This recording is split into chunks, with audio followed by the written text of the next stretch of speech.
Dale, I can't. Dale's muted. You muted yourself, Dale. I think it's me. Yep. Okay, so we'll enact Dale as a voting member. So I guess item 2 on the agenda is any additions or deletions? Anything? Okay, let's move right on to the approval of the minutes. Any corrections, changes, suggestions? Dean? Deb, everything okay? I skimmed them. Perfect. They look pretty good to me. I wasn't gonna, I'll second them. I wasn't gonna go first because I knew Dean would find something. Agree, Lynn. So if we're set, anybody want to make a first on this? So moved. Deb, second is Lynn. Okay, all in favor? Aye. Aye. Opposed? Abstain? Okay. Next, privilege of the floor. I want to make a quick comment on that. And that's in relationship to the Dandy Mart. We haven't received formal application from them.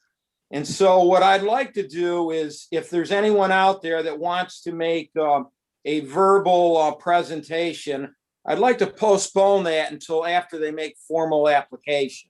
So I'd rather not entertain that tonight in regards to the Dandy Mart sketch plan that we looked at last time. So CJ, could I? go ahead, Tom. CJ, have you heard anything more from Dandy Mart? No, I have not received any additional submittals or correspondence regarding the project.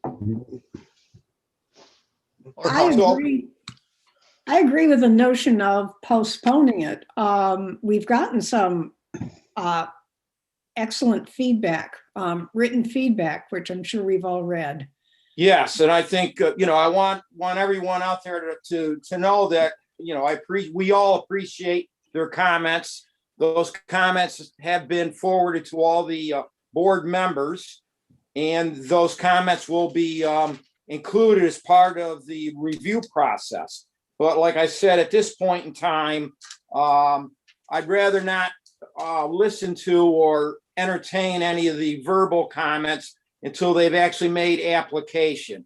And I made a quick summary of the concerns from the letters, and most of which we've already discussed on a initial basis: noise, compatibility, safety, the daycare next door, ingress, lighting, traffic, the historic site across the road. So all those items, I think the board has acknowledged, and we will be going into each of those in detail when time is appropriate.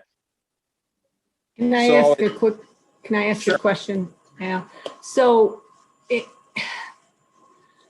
I guess my thought is that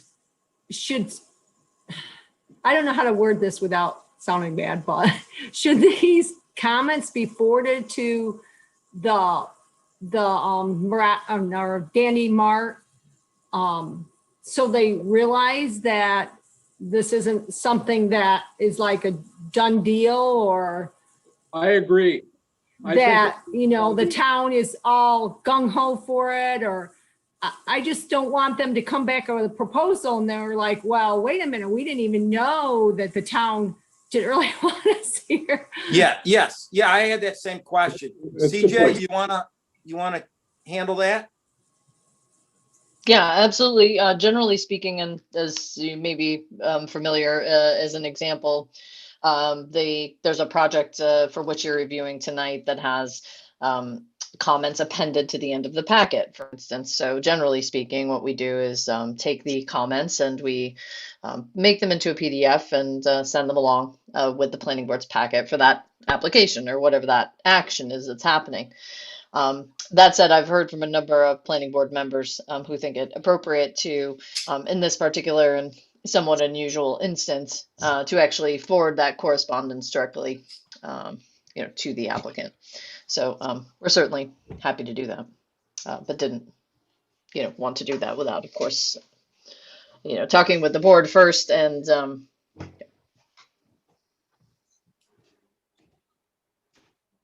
No, I think it would be a good idea. Yeah, Do we need I a agree. formal motion? I don't think so at this point in time. I think we're just trying to be transparent with everybody. Right, This is not their first development. right. And this is all public information. It's not super secret or anything. And again, we're only at the very beginnings of this entire project. It was an informal sketch review with just some informal presentations. So I think we need to wait until we see more details on their proposal before we get into the comment sections from the residents of the community. So But at this point, go ahead. You don't think that they should be forwarded some of this information? Oh, yes. I Yes, think Oh, that- okay. Yes. Yes. All right. Yes. All right. We're going to assemble those into a, I think Heather might end up doing that, putting them into a, maybe a one spot on the website where the developer, the contractor can go to them as well as anyone else in the community. So yes, we are going to assemble all those letters, those concerns, the comments into one package. Okay. Anyone else? Real quick on that? Good Well, idea. I agree. And some of the ones where more than one project is mentioned, I think it should be sent to each of the developers. So that Okay. they all have concerns. Yep. Okay, so let's move on. CJ, are there people out there? Do you know? yes, there are a number of folks here in the waiting room. Looks like we have about 6, it looks like, to speak on various projects, and I'm happy to admit them one at a time now. Wait a minute, CJ, I thought privilege of the floor was only for things that are not on the agenda. Right, as well as, so anything not on the agenda, as well as the Danny Mart, we would like to hold off on until the item comes up as part of the process today. So I don't know how we're gonna do this, CJ. It's fine as far as each applicant. The tricky thing about 2 public hearings is that I have no idea who's here for what public hearing. Right. So we'll just basically have to just admit them and kind of see what they're looking to talk about, if that's okay with the board. Okay, is it okay if they do want to speak to one of the public hearings, if they could be let back in when that is appropriate, time-wise? Yeah, Absolutely. Happy to do. sure. Okay. We don't need to hear everything twice. Understood. It helps some of it. Admitting Deb Harper. Hold just a moment.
CJ, what do you think? It seems that they're having trouble connecting, it appears. Let's go ahead and put them back in the waiting room and let's try the next person here. We have Ted. Okay.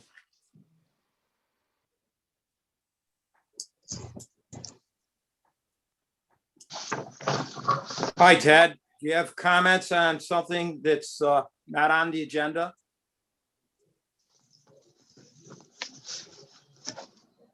Hello, Ted. Yes, hi. Hi. Comments on something that's not on the agenda tonight? I'm specifically interested in the propane plant application. Okay. On the agenda. Okay, so we'll call you back when that comes up. Okay, Ted?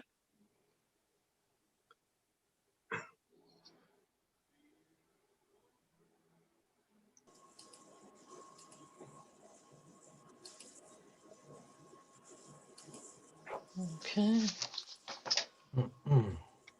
Then we have 738-597. Hold just a moment.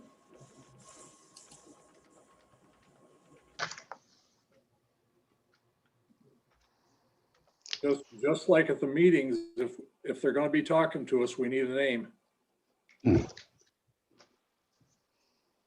They're on mute.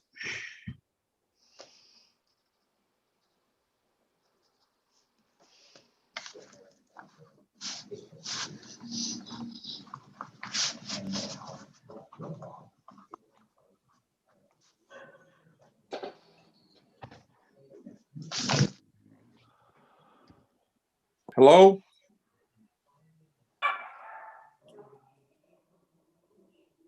Move on. Hello?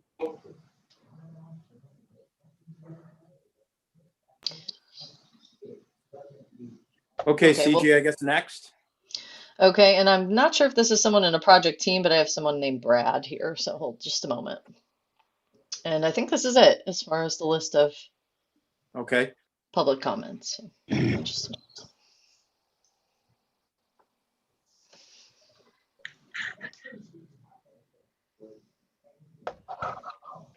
Oh, Hi, of course, Brad. it's Brad George. Okay. Okay.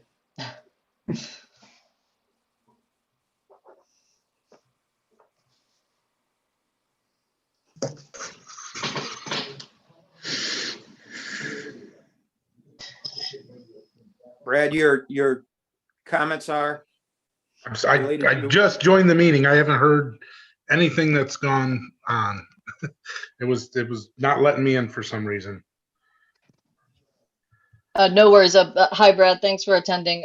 He's here You're to, welcome. this is the fire chief here to speak about the Marabido project with Okay. us. So if I could just put you back in the waiting room until then, we'll be right with you, okay? Sure. Okay, so I guess we're okay with the privilege of the floor right now. So let's go on to Doug for a report.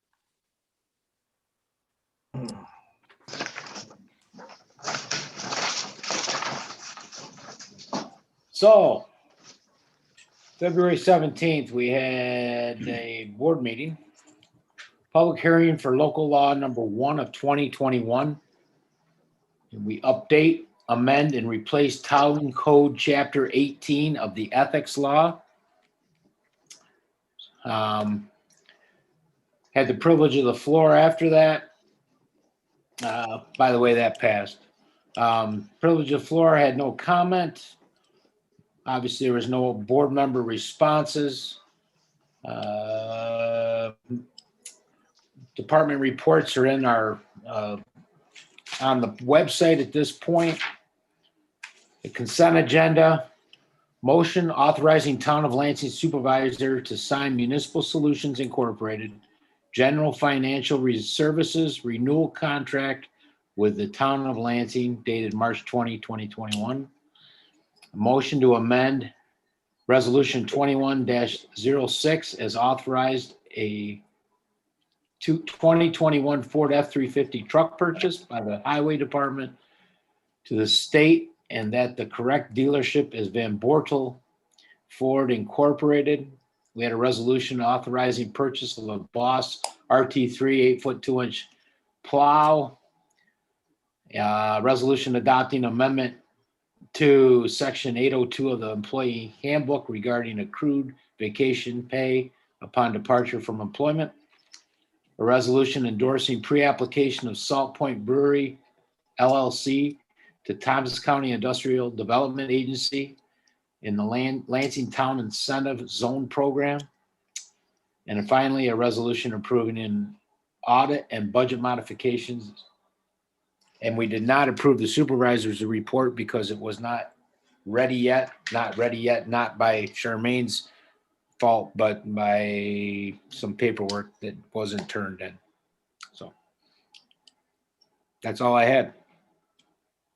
Okay, anyone questions for Doug? Board members? Okay, great. Thank you, Doug. All right, I guess we'll just move on to item 6 and Hillcrest Road. CJ, do we have anything on an applicant out there? Yes, hold just a moment. I'll admit Peter Grossman. Okay.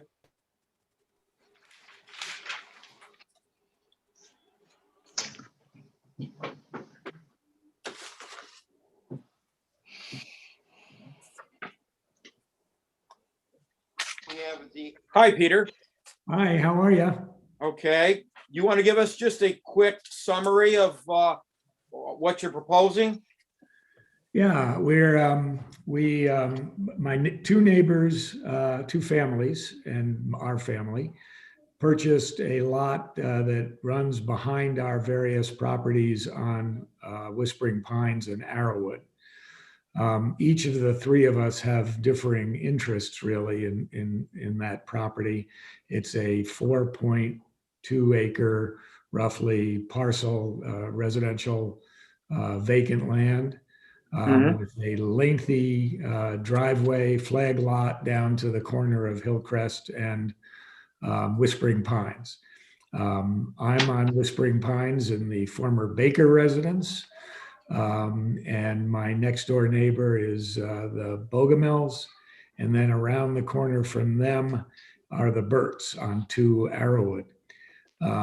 We each have differing interests in that property, but we all have the common interest in not having it developed and having a lot of, in our case, basically the woods behind our house basically leveled for a driveway. It's a 50-foot strip for a driveway, and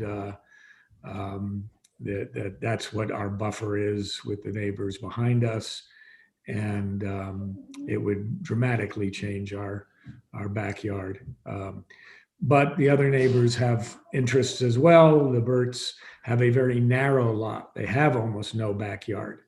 So they would be acquiring about an acre behind their property that would give them a true backyard. Matt and Kristen Burt have relayed to me that when their kids were younger, they couldn't even put a swing set out there without having them basically swinging out over the property line, and that they never felt comfortable with that and never could arrange an acquisition of any other land.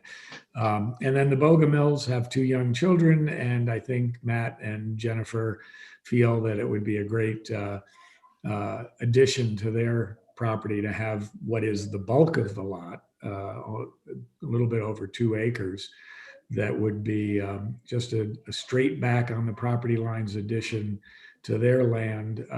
There's some open land back there. There's lots of nice trees.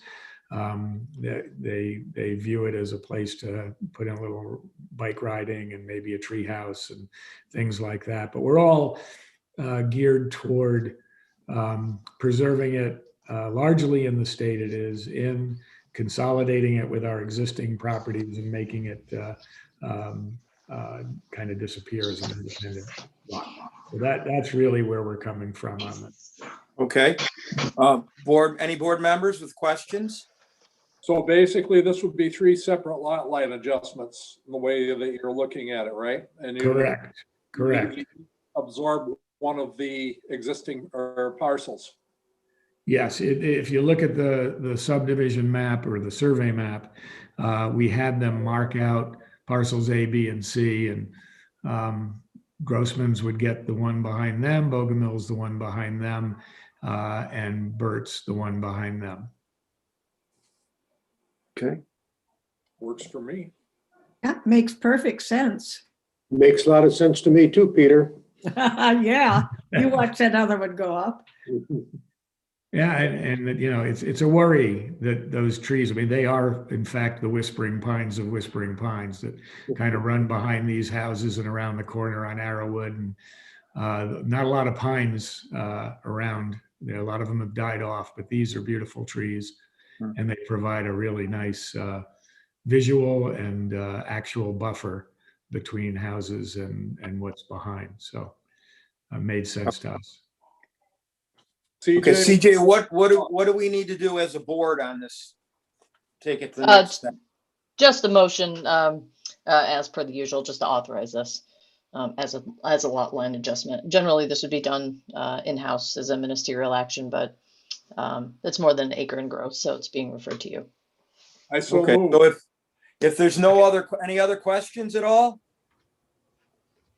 Okay, I'll entertain a motion. So I so moved. move. Okay, Dale, a second? Second. Dean, second. So what do we need a vote on this, CJ, individual? Heather might be able to give the roll call vote, but I know she was having connection problems, so just a simple show of hands should be fine. All in favor? Aye. I Opposed? Abstain? Okay, I guess it's passed. So we're set on this, CJ? That's right. Thank you. Thank you Okay. all very much. Thank you, Peter. All right, Peter. nice evening. Thank you, board. All right, I guess that's one down. nice to see Okay. space being preserved. Yeah, Agreed. Okay, who's up next? Let's see. Rabido propane. Okay. CJ, we have somebody out there? Yep, if you would just open the public hearing, we can get folks Move in. to I think there open. might be a couple of people. Second. So what do we have? Deb and Dean? DD. So do we need a call on this, CJ? No, just a show of hands, all those in favor. All in favor? All in favor. Aye. Opposed? Abstain? Okay, I guess we're open. Okay, first we have Deb Harper. Hold just a moment.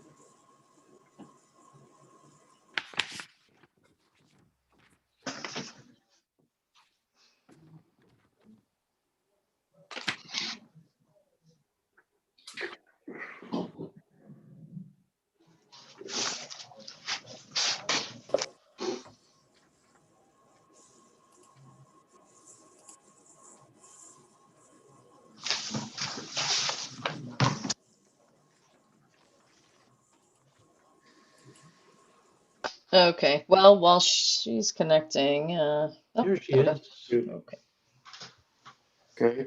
And we had Ted that wanted to make a comment on this. Did we want to hear that at the beginning, or do we want to do that later on? Okay, so I'm probably on the screen now. Your video's not up yet. We can see you, Deb. Oh, well. Hi, We can hear I you. did. am I So supposed to be CJ doing something? And we had Ted that wanted to make a comment on this. Did we want to hear that at the beginning, or do we want to do that later on? Okay, so I'm probably on the screen now. Yeah, you Turn are. off your YouTube. We can see you. Don't turn off your Zoom. Don't mute yourself. Yeah. So. there we go. Or do we want to do that later on? Turn off your YouTube. Do you have YouTube? YouTube is off. You guys are on. My audio is on. Yep, Yeah. Okay. yep. Okay. Mute yourself. So I don't know that much about what's going on here. I heard the meeting was happening. I don't know that I don't know if you're waiting for me to say something profound, because I don't have it. I'm just not sure what's happening in the meeting or what the proposal is with Morabido. Okay. So Deb, you don't have any specific comments? Well, I'm concerned about what I'm seeing in the proposal, and given that I live like practically across the street from this place. I'm concerned about the safety of like having 4 gigantic more storage tanks over not that far from my house. I live on Peruville Road, Okay, across from the town barns. okay. Okay, so then I guess CJ, you wanted to allow Ted to make a comment? Okay. Yep. So Deb, you're done with the public comment? Yeah, well, yeah, I mean, I want to find out more about this thing, but I'm really concerned about the safety of this. When the first tanks went in, or the tank, however many were over there, I thought that was pretty much the end of the story. And now it looks like they want 4 more large tanks, and I'm not really sure about having that much explosive material in a little strip where there are a number of houses here. I Okay, don't think I'm the only neighbor with concerns. I may be the only person here in the meeting tonight. No, you're okay. not. Larry, you had a comment?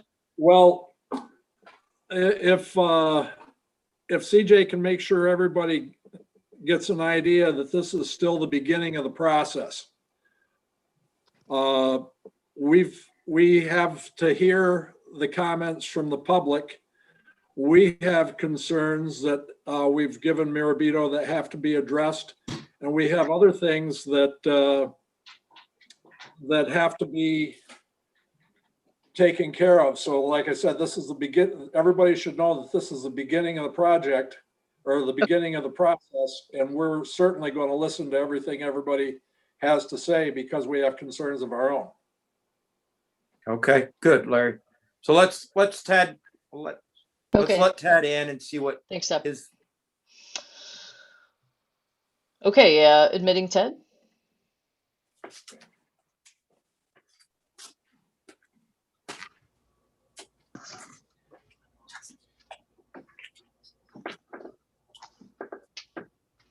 Hi, Ted, you have some comments? Ted? Okay, my name is Ted Lemoff. Am I on? Yeah. Yes. Okay. As I said, I'm Ted Lemoff, and reason I'm here, I was asked by the propane company to address specifically the concerns of. Yes, I do have some comments. Yes? Okay.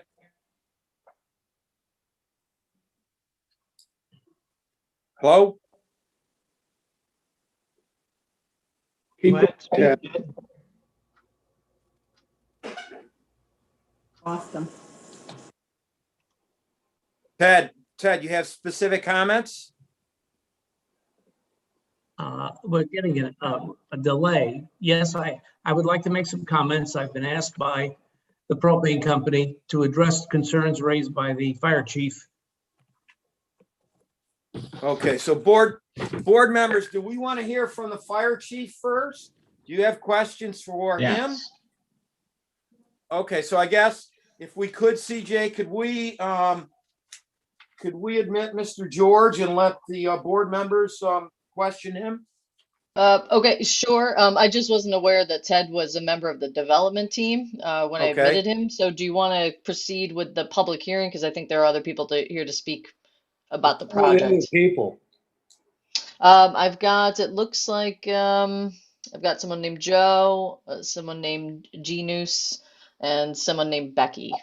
Those are the 3 remaining public commenters that I believe so far. We don't know if they're part of the Mirabito thing either, do we? That's an excellent question. Okay, well, I guess you got to vet them. So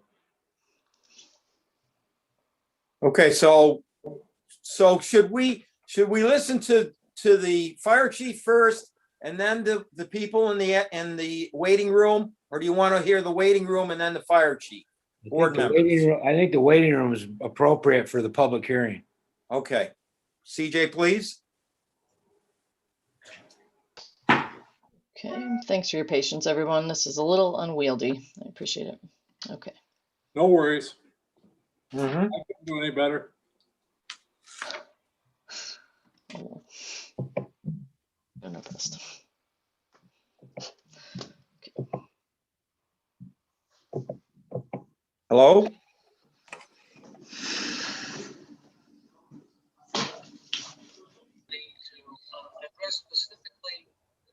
Hello? Hello. Hi, could you give your name and where you reside? My name is Gary Nouse. I reside in Pennsylvania, and this is concerning the Mirabito project. Are you, Okay, Gary, you're a member of the project team? Yes. Okay. Okay. All right, so we're gonna move on. Okay, then we have Becky. Hold on just a moment.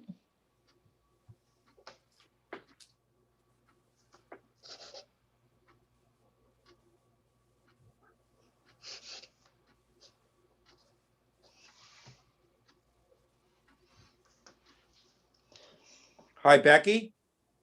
Looking for a signal.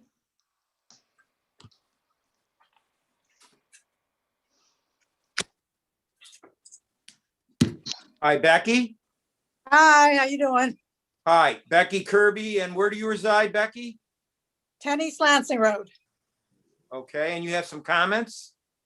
No, I don't. We were trying, my husband's trying to watch the meeting, but it's not coming through at all.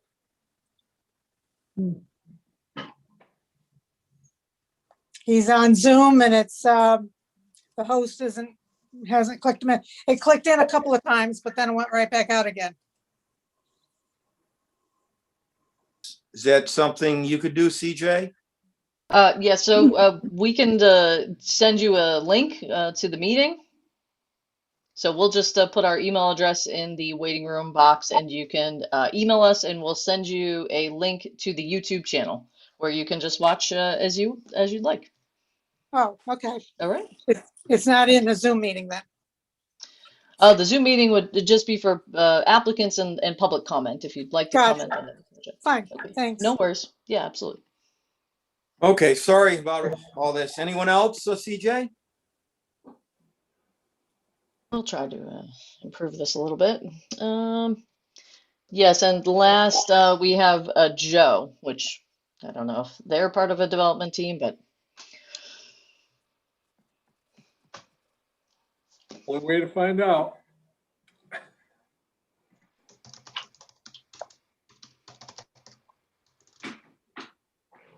Hello, Joe.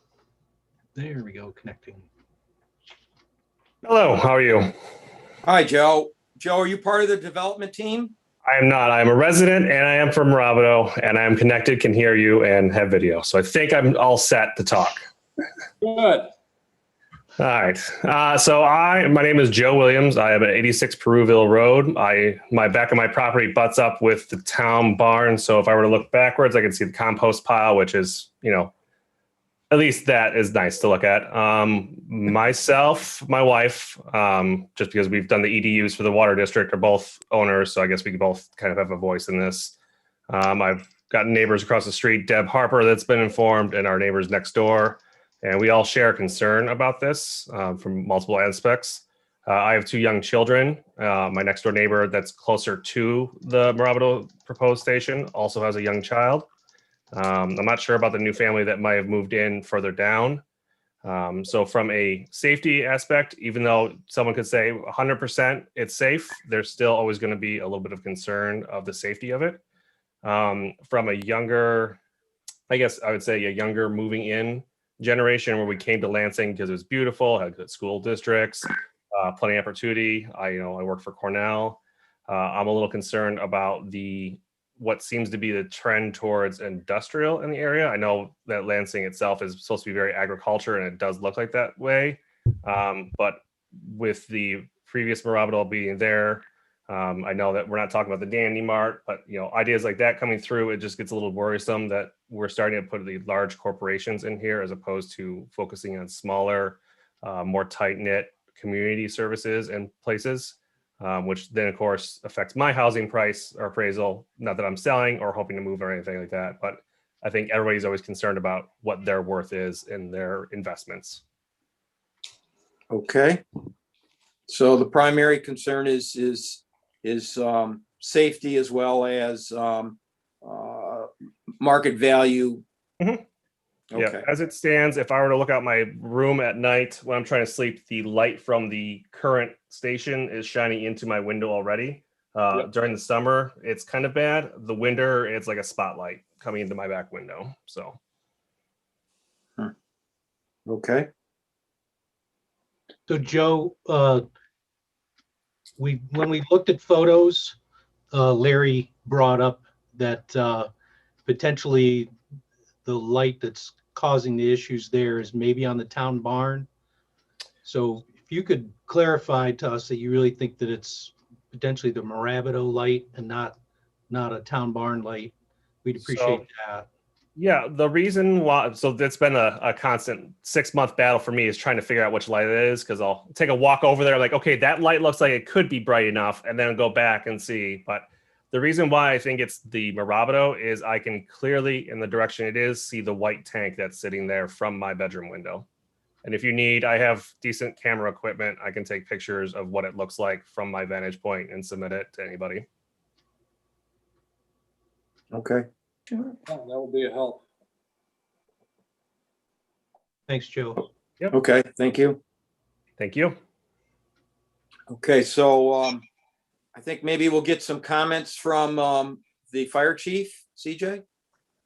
Yes, hold just a moment.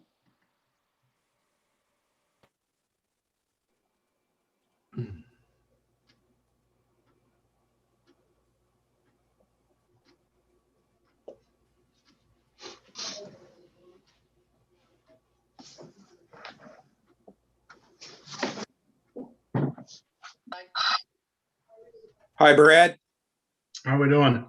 Okay. I think the board would like some enlightenment about the safety, the suppression system. Can you give us a quick overview of that, of what you Sure. were proposing? Yep. So what I proposed, I think I sent some pictures to Lynn Day, and he shared those with the rest of the planning board. It's a typical, like a deluge system that's already put into the facility. It would be fed off the municipal water supply. The studies that were done shows that the municipal water supply that's already there is adequate to sustain about, I think about 1,100 gallons a minute without using a electric booster pump that I thought maybe would be needed to get the sufficient flow. And given the fire load that would be on premises, this would help at a very early stage mitigate anything for fire suppression or knocking down if they did have a major leak. It would help knock down the plume and things like that. And then also what I had proposed was a windsock that would be visible from either town barn or the main road to give first responders a idea of wind direction. So if we did have to do a large scale evacuation, we would know, which way the potential plume, if you will, would travel. I did have a meeting with Mirabito a couple weeks ago. They were pretty opposed to putting in a system. They were trying to like school me on propane safety and things like that. Like I said, given the level or the quantity of propane that's going to be on site, we're 60,000 gallons and then another 90,000 gallons of petroleum products. The 4,000 square foot building, and all the miscellaneous tanks that are stored on the facility now. I just think that would be a very beneficial tool to have for early mitigation of, if there was a fire or a major leak. I don't think the cost undertaking is that significant. They were supposed to do some research and get back to me. I haven't heard anything prior or since, I should say. So I'm not sure where. Brad, do you have a ballpark number on that cost at all? I have no idea what it would cost. I mean, like I say, the infrastructure is already there as far as the, the water system. They would basically just have to hook on, put some underground piping, and then put some remote monitors, that come up at a 4 or 5 foot levels, probably 5 or 6 throughout the facility. So we talking like $100,000? We talking like 500,000, $1 million? Do you have any idea at all? No, again, no, I don't know what it would cost. I mean, whatever, obviously it would have to be engineered. And then whatever it would cost to have a construction crew put that in. But like I say, the water town barn road in that facility. So I don't know what it would cost. 50, 60, 80, 100,000. I have no idea, but Larry, certainly nothing. Al, I have a question for Brad. Okay. Brad, back when Mirabito put the first part of this in, I did some research on it, and I had asked them about about using berms for blast diversion to throw any explosion or shock wave upwards. And they said that with one tank, they didn't see any real need for that. I'm putting the question to you because I agree with you about the Deluge system, and I don't really care how much it costs them because it's protecting our town. I'm asking you about, I'm asking you if it would also be probably a good idea to have the berms around the outside for blast and shockwave diversion.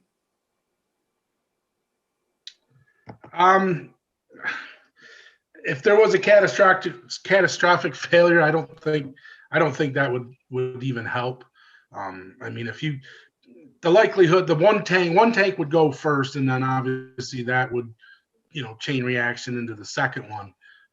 But just given that load, like I explained to him, I says, we have to plan for, worst case scenario. So, I says, I have a due diligence as the fire chief to protect the residents of the town. They want to plop this thing pretty much right in the middle of our town.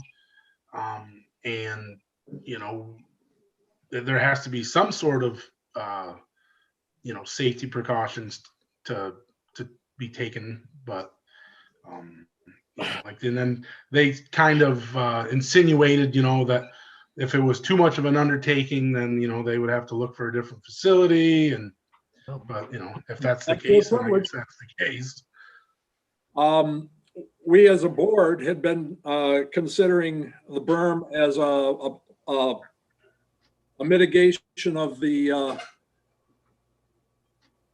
of what people were seeing, particularly those people that live next to it and live across the road from it. And as I say, research that I did the first time around, because we're talking a substantial berm, we're not talking a 4 foot high row of dirt. We're talking about something 8 or 10 feet high and 25 feet wide. Sure. To use design figures that I had seen on the berms used for blast diversion. So we're talking about something substantial, both for the reason of making the thing disappear, from an aesthetic standpoint, and providing extra protection. And as far as their comments to you about the Deluge system costing too much, I don't really care. We're protecting our people, like you said. Correct. Yeah, I wouldn't be opposed to a berm. If it's a dual benefit for aesthetics and for the safety aspect, then sure, let's make that a requirement. That's certainly. Tom, you had a question? That would just be certainly dirt and whatever. It's not like there's a huge cost into that. Okay, Tom's on. So a deluge system, that wouldn't help in terms of an explosion. Is that right? No, but what it would do is it would hopefully prevent that explosion. So what I would propose is, like I say, it would be hooked into the municipal water system, and it would have a remote valve on it that could be actuated by either Mirabito personnel or first fire personnel on scene. We had a similar system at the last place I worked because we had two 9,500 gallon tanks of anhydrous ammonia. So, it would be like initial stages of, trying to cool those tanks down, because what's going to happen is if you know, if there's a fire or an incident and those tanks start getting warm and they can't vent fast enough, that's what, you know, the term BLEVE is. It's a boiling liquid explosion, vapor explosion. And that's when the catastrophic failure of the tank happens. So that deluge system would help cool that tank, cool that liquid inside, and keep that BLEVE from occurring. Now, Marabido, I'm of the understanding that they claim that they don't have to do this. Is that right? They are not required. No, there is no safety standard for them to put this in. But just, you know, being proactive, looking at the safeties of the residents of the town, you know, for the risk versus benefit, I don't think, you know, the cost is that great to. Does the DEC, aren't they involved in this? As far They as the wouldn't have tanks? anything to do with any of the safety stuff that we're talking about. They wouldn't? I personally think, no, what they're concerned about is environmental degradation. Well, if the tanks explode, that's environmental to me. Yeah, well, here's the deal, CJ. It is within our purview to specifically ask for these things and for the protection of the people in the town, whether or not there are federal regulations requiring it. Right? Right. Okay. So, I'm sorry. Dean had a comment, I think, and Deb did. So Dean and then Deb, please. So my comment first before I had a couple questions. So I find it curious that Brad was told by the Marabido people that they would research the deluge gun cost because their engineer last time who was on the call said they had no idea what the system was like. They've never used one. They didn't know what the costs were, and they'd leave it up to the fire department or somebody else to come up with what the costs were. So that's my comment. My questions for Brad, I got two. One is, given where the current hydrants are and the proposed hydrant in the water line extension, are you happy with those locations that kind of surround the facility? Because right now you've got Armstrong Road, you've got, I think there's two near the facility on Town Barn Road. There's one up at the corner of Town Barn and, you know, Trip Hammer and 34. There's one at the corner of the gas station there. And so Trip Hammer and Pruville. And there's one proposed to be next to where the old Town Barn extension came out. So are you happy with those hydrants locations? Yeah, I mean, so like the one on the corner, that would be another issue. You know, I mean, so if there was a large fire before the fire department arrival, the closest hydrant is on the corner of, or just down from Town Barn and the old Town Road Barn extension that went out to 34B. So obviously, if the fire was too great, that one might not be accessible from us. I know the town is planning on extending from Armstrong Road down. Unfortunately, there isn't anything in that little corridor on Trip Hammer Road between like the Lansing Market crossroads. When they put that water system in, they came up the main road and then kind of came down through Town Barn. So there's a little spot in there that doesn't have hydrants, but the hydrants is there, should be sufficient. You know, once we get them out on the main road, that's another option. But like I say, that's why I think that fire suppression system that they would install would be, you know, very beneficial for that first 10 or 15 minutes of, you know, the incident. So Brad, my second question is, the Town Barn Road extension that used to come out on Pruville Road, do you think it would be beneficial for that culvert to be put back and access with, you know, a gate and a Knox box so that fire department could gain access in the, you know, kind of second corridor around this? Actually, that's a pretty good idea, Dean. Yeah, I think so. Just because, you know, given the severity that could take place once that building gets put in, I think they're proposing 2 buildings on site. It would just give us a different avenue, depending on, winds and things like that. If the wind was out of the west, we might not even, or out of the south, I should say, we might not even be able to access that facility from Town Barn Road. Yeah, I think that's a great idea, Dean. Very good idea. Deb, you had some questions? I agree. Yeah, I'm wondering about the petroleum tanks, as I assume they aren't as flammable the way that propane would be. But what about leakage? Do they have ways to control possible leaks? I'm assuming they do. I know there's a containment system that would, Yeah. contain probably 90% of the liquid in those tanks. I mean, that's more of a combustible liquid. I don't think the concern is as great with that, other than if that did catch on fire, then you would have the fire impingement on those other tanks, given the proximity. But then you've got different vehicles in and out of there that could cause a fire, and so there's just a whole bunch of factors that go into this. Okay. Their plans system, Deb, and that's one of the things that DEC does require. Lynn, did you have a concern? Lynn? No, I like the culvert with limited access. I do feel that they had containment per each tank. I could be wrong, but I think they alluded to that in their last discussion.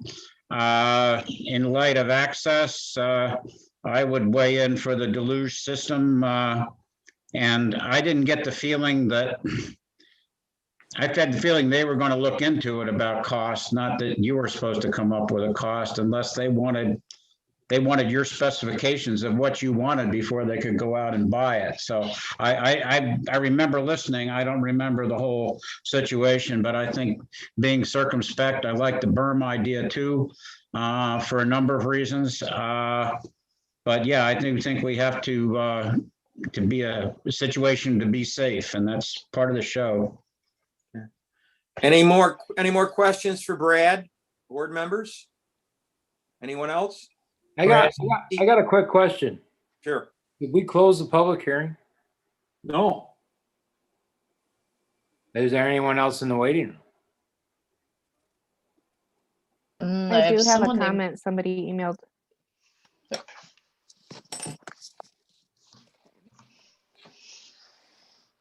So it says, Dear Town of Lansing Planning Board members, I live at 67 Pruville Road and my parents reside at 59 Pruville Road.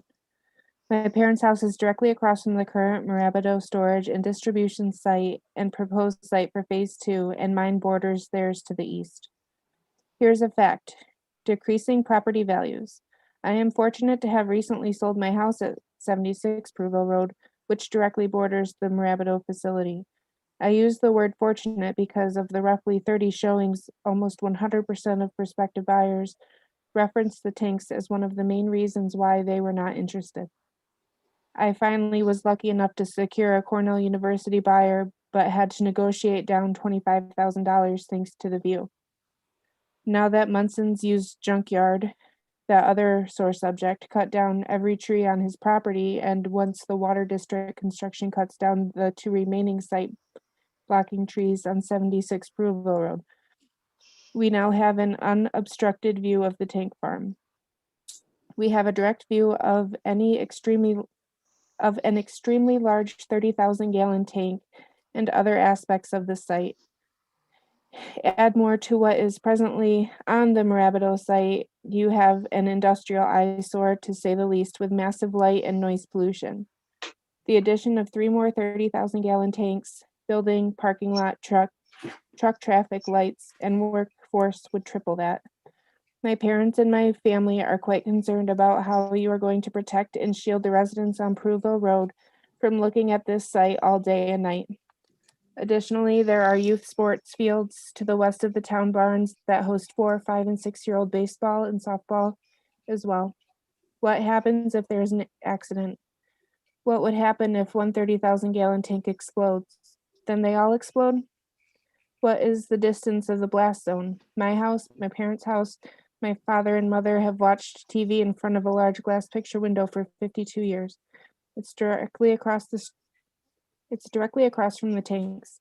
I wonder if the tiny pine trees will protect them from the blast that blows out their windows and sends razor sharp shards of glass into their living room. I am asking for a barrier of more than just small pine trees on the border of the Marabito site now, regardless of the approval of additional tanks. Better yet, don't approve their request and have them place the tanks elsewhere. It will be years before the trees provide some type of visual barrier, let alone blast protection. A tall, solid fence or cement wall, a large earth or dirt berm, blocking the view from Pruville Road would not be out of the question for the planning board to require of Marabito. I see tall 8 to 10 foot tall, high or higher concrete sight and sound barriers in many locations like at the Lansing Market. Instead of shoot from the hip progressive attitude, maybe it would be better to slow down and think about the people who have pioneered Lansing, get their thoughts and feelings, as well as keep their well-being in mind, versus allowing any and every large entity to invade the formerly wonderful place to live that we call Lansing. Best 3 generations of Lackos. And they also shared a video of a 30,000 gallon tank exploding, which I can send to you in the chat if you'd like.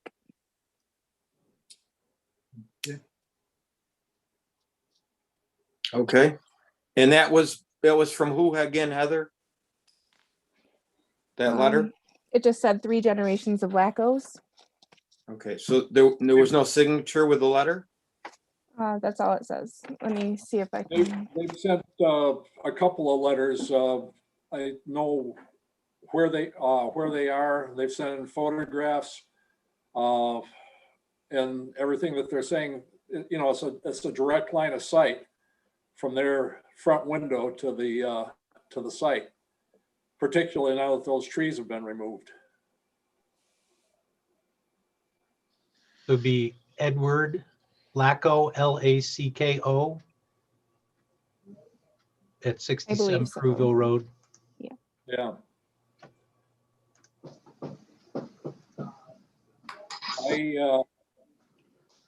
I don't need to see the photograph of the exploding tank. I've seen them before. Brad, I was a firefighter for 21 years, and I'm really sensitive to the things that can happen in a circumstance like this. So I'm with you. Okay. Sure, thank you. Okay, so any more questions for Brad? I guess where we're at? CJ had, you were gonna make a couple comments, I thought, before we went round robin. Does that have to do with Brad or? Not necessarily directly, but I did just want to touch on that Sandy, you did ask DEC and about DEC's involvement. And hopefully you received in your packet the note from the town stormwater engineer, Dondi Harner, regarding the multi-sector general permit that's required as part of this project. My understanding is the DEC will be reviewing that. Apparently, somewhere between phase 1 and phase 2, it went from the responsibility of the municipality as the quote MS4 community to the DEC in terms of jurisdiction on the multi-sector general permit, and I think it's maybe a little fuzzy. Perhaps the project engineer can speak to that. And then Tom did ask, I believe, perhaps a question about reasonableness or practicability related to mitigation. And I did ask town council to attend this evening to be able to provide additional information on that if you had any specific questions on health and human safety and mitigation. And I did just want to mention that I did reach out to town engineers to ask them about whether they thought it was necessary to engage the services of a third-party fire protection consulting engineer. And so I did receive back today also, Dean had sent me an inquiry regarding the location of the hydrants. And Dave Herrick was great in getting back to me real quickly regarding that. So just figured I would kind of mention those things. So.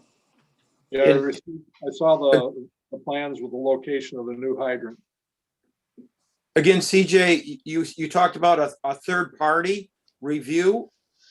What was that again?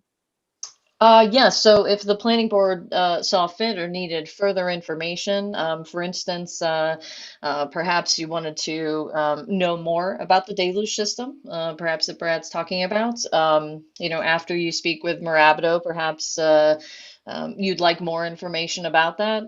The town would certainly engage those services, on your behalf for the environmental review of the project, because the town or obviously the planning board has not yet made a determination of environmental Right. significance, but there was an indication in the last meeting during the completion of the part two that it could be a large to moderate impact on that final question. So just we're just crossing T's and dotting I's. Actually, I think that's a good idea, but we'll hear from the applicants and see. So Dean, you've got something else? Yeah, Brad, I just wanted to ask, in the case of a catastrophic failure, if the propane tank potentially went up, which is what I would expect would be the catastrophic failure, then the other tanks would potentially catch on fire. Do you have an idea of how long those would burn? And is there a disaster plan in place to evacuate, folks in the surrounding area? And, what would you anticipate in terms of what would have to be shut down in terms of roads and what have you? So there's a couple different factors that go into that. So one of them is obviously how much propane is in each tank, if there was a catastrophic failure. Two, the propane itself, you would have the large explosion. Right. All of that would relatively burn off Quickly. instantaneously. Yep. So at that point, the only fire load would be the structure, the 30,000 gallon petroleum tanks. And again, that would depend on, how much would be in there. So obviously we'd always have to plan for worst case scenario. That would burn for a considerable amount of time. 90,000 gallons of petroleum would burn for a while. It would take a significant effort to put that out. As far as a large scale evacuation, I would have to look in the emergency response guide to see what that is. So with that, I mean, normally with a leak, you would just you would play the wind and then you would evacuate that necessary direction. But with something like this, you would take a radius, square mile radius, and you're probably talking 5 or 6 square miles. I mean, it would be a huge undertaking. Wow. For the shock wave. For the shock wave, right? Well, you got a lot of toxic, huge amount of smoke and heat, and it can shift from one direct. A lot of homes nearby, as well as a lot of businesses and some major highways very close by that would potentially have to be shut down. So you said a substantial amount of time. What do you think, Brad? Do you think it would take 12 hours to burn out, or 2 days, or? It all depends. I mean, obviously we would engage in a fire suppression. We have foam, we would bring in, other services for foam to be able to put that out. It all depends. I mean, if there was a catastrophic failure, I don't know what would be left as far as resources to be able to put that fire out, the devastation of worst case scenario, I mean, it would probably level everything in 2 square miles, realistically. I mean, it would just be a huge explosion. Larry, from a tank explosion in 1998 in Iowa, an 18,000 gallon propane tank went up. And it blew debris completely off the 14-acre lot. So, what we're talking about here, the idea of having something to divert the blast and the shock wave becomes very useful.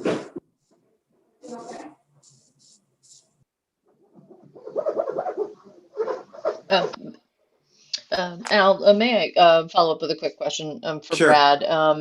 Do you see that these types of impacts as very speculative, as I guess that's kind of the extent of my question. Like in Brad? other words, like kind of the likelihood, of something like this happening.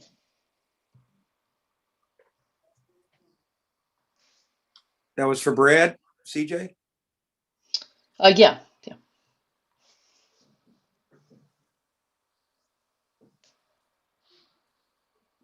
Brad, did you hear her question?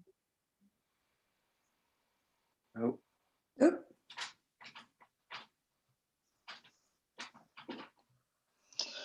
think we lost Well, I him. guess that would Okay, guess we lost. belong to posterity there.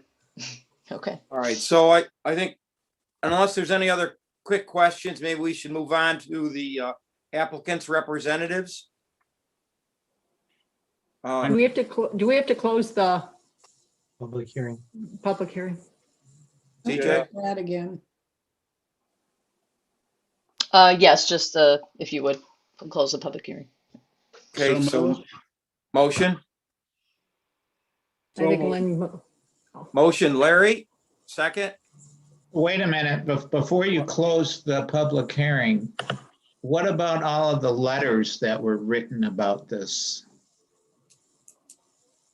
They're going to go in minutes and they should be sent to Mirabito. CJ? Okay, yeah, so I'm understanding now that we want the comments sent also to applicants' teams as well. Generally speaking, what we do is take the letters and we append them to the end of the packet, the agenda packet for you. But certainly we can extract those and send those as well. I thought we had a system to put them online with the packet that everybody would have access to. That's what I mean to say is that the comments are appended at the end of the agenda packet, and then folks can see them. So are you including those, CJ, in the submittals for the particular projects? Yes, that's correct. So if you go to the planning board submittals, for instance, and you click on this project and you click on current submittals, it will take you right to the agenda packet that you guys got. Tom, you have a comment? Yeah, will there be another public hearing about this? that's what I was going to ask Tom. So, board members, do you want to leave this open? I mean, do we need to close this right now? I'd like to leave it open. I would too.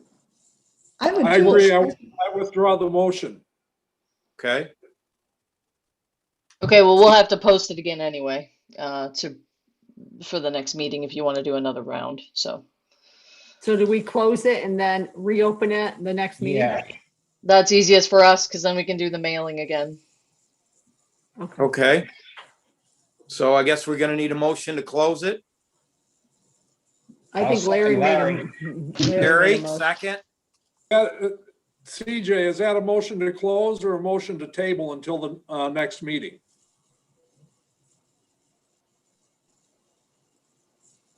It's up to you guys. My only recommendation is to just close this public hearing and then set another public hearing for the next meeting, if you would, please. Okay. So I need a motion to close this to begin with. And then we're going to need another motion to have an additional public hearing, CJ. Can we do it all in one? So moved. Okay, second. Did I hear a second? Second. Okay, Dean, second. All in favor? Aye. Aye. Opposed? Abstain? Okay, so we're going to more or less table this and reopen it again at the next meeting, correct? We're going to Okay. close it and open it again at the next meeting and say, that's not a table. Okay. Okay, next, Okay. CJ. Admitting the applicant team. Okay. Hold on just a moment, please.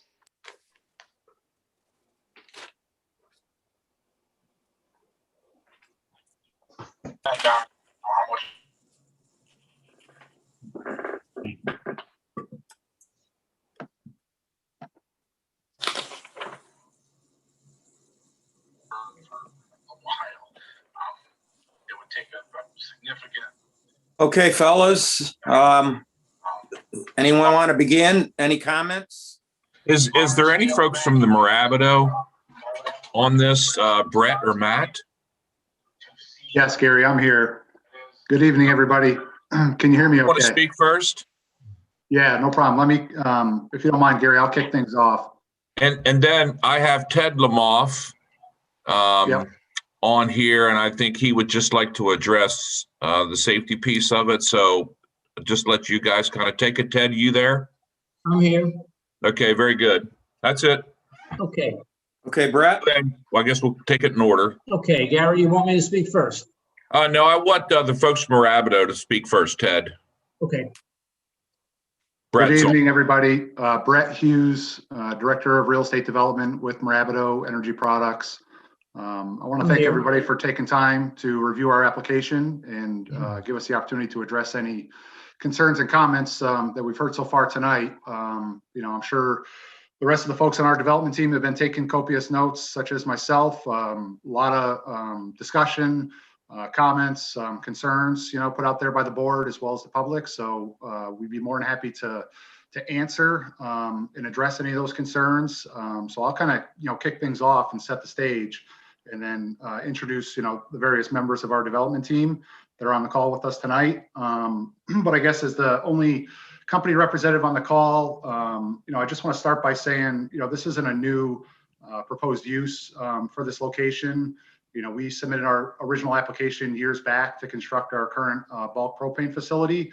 And at that time treated that as a phase one proposal, which was ultimately approved. But it's always kind of been earmarked as a phase two to be presented years down the road, which is what's brought us here tonight. So I would just like that to be known that it was always under the impression and the thought that we were going to expand that facility that currently exists there today years down the road, and that was part of the original site application and approval. So with that being said, a couple of weeks back at the conclusion of our last planning board meeting, we did arrange for a call with the fire chief who's on the call tonight. We had various members of our development team that attended that call and that discussion. It was a good two-way conversation where the fire chief, expressed some of his concerns, on behalf of the town and the residents and safety, which we took, all those comments and concerns, into consideration. Internally, at length, we had a number of different discussions, proposing and exploring the idea of things like a berm or a deluge system. So we did evaluate all those options and resubmit a kind of a formal response specifically to CJ. So we did respond to some of those questions brought forth by the fire chief. But just a couple things to note. So, related to the site work and the engineering behind the entire project, we've got Wayne Madison, who's been our site engineer on the call, who I'd like to kind of introduce. In addition to Wayne, we've got two representatives from a company called Hiltz Propane. They're the actual contractors that go out and build these bulk plants on our behalf. So they're available on this call as well to address any safety concerns. But last and certainly not least is a gentleman named Ted Lamoff, who is retired from the NFPA, was a big contributor to how the NFPA 58 was written. So we've asked him to join us tonight to kind of have a good dialogue, mainly with the fire chief, and maybe address any concerns he may have along with the board's comments. But related to some external factors, before I turn it over to these experts who can speak much more technically sound than I can and much more polished related to some of the concerns. Some of the external things I heard, maybe from the public or from the board that, are kind of out of our control. I just want to address that. When we talk about things like property values, all we can control is what goes on within our boundaries of our lot that is zoned appropriately for our use. Can't really control external factors like that. We're a good operator. We've been at it for a long, long time. We've got a great track record of safety and compliance, and we pride ourselves on that. I heard a gentleman, I believe from the public, expressing concerns about excess lighting. We got input, boots on the ground, and I think actually members of this board have also commented on the fact that the lighting we have on our site is all downcast lighting. So I think perhaps the lighting he's referring to is actually from the town barn. Again, external factor out of our control. And then, the visibility. An adjacent property not owned by Mirabito was purchased. It appears that there was some lot clearing and tree cutting that occurred, which opened up the visibility into our site. Again, external factors out of our control. So kind of with that being said, I want to kind of turn it over to some of these gentlemen and folks on the call as part of our Mirabito development team that probably have a litany of questions and notes that they've jotted throughout our discussions tonight. And I'll give them each the opportunity to kind of address and just speak freely about anything they'd like to that's pertinent to this project and these approvals. So Wayne, I'll start with you since you're kind of the lead engineer on the project related to any site work and design elements of the project that we've put forth. Sure. As far as the initial development that was put forth, the proposal was there for putting in petroleum bulk storage and propane. So the board saw what the ultimate plan was for the property. And at that time, I did the stormwater plan for that, and that accounted for, 100% build out, including the new petroleum bulk storage facilities and buildings and parking and roads and the propane storage and all that. So that was all shown initially. At that time, we put up some screening in excess of what was actually required. It basically complied with what was approved initially. There was no mention of a deluge system at that time. I know everybody's trying to figure out what's the cost. There's no regulation in the town for what are we supposed to put out there for this size of a development, the number of gallons involved or anything like that. So it's sort of shooting from the hip what would be required because there is no regulation on that right now. As far as, extra stuff we could put out there. I mean, we are going to be putting a couple of buildings out there that should provide screening from the south. We could throw more trees along that border to tighten it up a bit. These are just some of the things that were, tossed around originally that I think are reasonable aspects of the project. If there's any specific questions about the site work, I'd be glad to answer that. Board members, any questions for Wayne? Okay, I guess we're set for now, Wayne. I got a quick question. Wayne, did you look at what the cost of a deluge system would be for that site? We have not looked at the cost for that. And again, part of that is because we don't really know what would be required. There's no regulation for it. It would be, I'm not familiar with those types of systems anyway. And I don't, and Mirabito's never had to put them on any of their other bulk plants. So they're probably not too familiar either. So anything that we come up with without any specific guidance from the town, is just guessing at this point.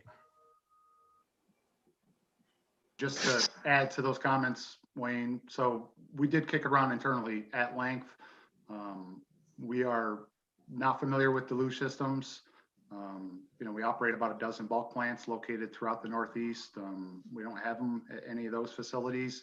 And it wasn't sacrificing, safety. We pride ourselves on safety. We feel like the plan that's been submitted with the equipment and the technology that we've implemented through the equipment that folks on this call will speak to that follow me are top of the line. It's state of the art technology, and safety's top of mind for us at all times. And we just feel like the Deluge system is kind of an unnecessary application relative to this project at this time. It's not strictly a cost concern, but it's also a cost balance with what's required. And we're not familiar with these systems, and the reason we're not familiar is because they're not required in the various bulk plants that we operate.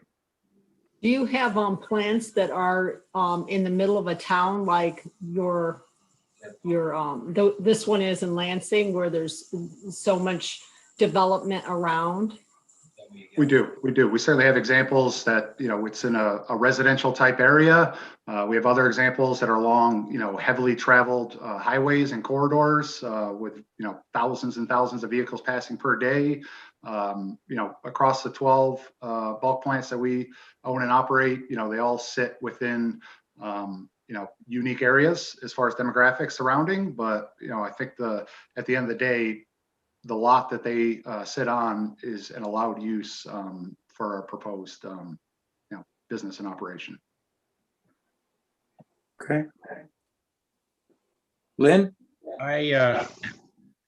I find it very interesting, and I'm not impugning anybody's intentions, that the New York State Fire Code or the DEC or some umbrella organization, we certainly don't sit on the planning board as experts on propane safety, but it's pretty hard to believe if you have a site this fairly concentrated amount of modestly normal type product, but in such a volume. You see refineries take off and have a good time. On the Gulf Coast, this probably wouldn't be like that, but it just seems to me that looking at the possibility of coming up with a deluge system, what is it? Well, let's say one tank gets on fire. I mean, it's a chance in 50 million. I have no idea, but gee, let's put in enough of a deluge system that would account for a truck being there in minutes going, not a truck coming from the firehouse to get up there, unrolled hose, hook everything up, and get whatever time that takes to get a line on top of that tank. Larry's watched, 250 gallon tanks blow up, and I've had them leak. Luckily, it was cold enough and the leaks froze up. Accidents happen, and I just think that it would really be good for you to look into something that would, let's say, be equivalent to a truck being there on site. Just my humble opinion. Okay. Yeah, for sure. Appreciate those comments. Now might be a great time to kind of segue and turn it over to Ted, Gary, and or Stacy. Wade and I, have been on a few times addressing site work and design and engineering, but these folks are resident experts when it comes to safety and compliance of these facilities. So I'd like to turn it over to them, just open discussion, because I'm sure they probably have some thoughts based on what they've heard tonight. Okay. Ted, kick us off. I represent the company that will be constructing the propane plant. We construct plants like this, and of course much larger, up and down the East Coast of Canadian border all the way to Florida.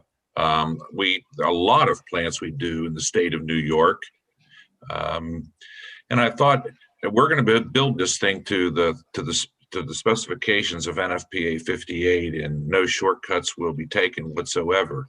But I thought in lieu of tonight's meeting, that it would be a good chance maybe to bring on this next gentleman, more just for educational purposes for everybody here listening. I know there's a large safety concern with the public. There is with the planning board, and understandable. And maybe in some ways there'll be some questions answered now. So without further ado, Ted Lemoff is retired from the National Fire Protection Association. And while at NFPA, he served as the principal gases engineer. He holds a Bachelor of Engineering degree and in chemical engineering and is a registered professional engineer. He has over 40 years experience in the fire safety and the chemical industry, including 25 years at NFPA working in the flammable gases area alone. He served as a staff liaison and secretary to the NFPA Technical Committee on Liquefied Petroleum Gases, and he was responsible for NFPA 58 and some other codes.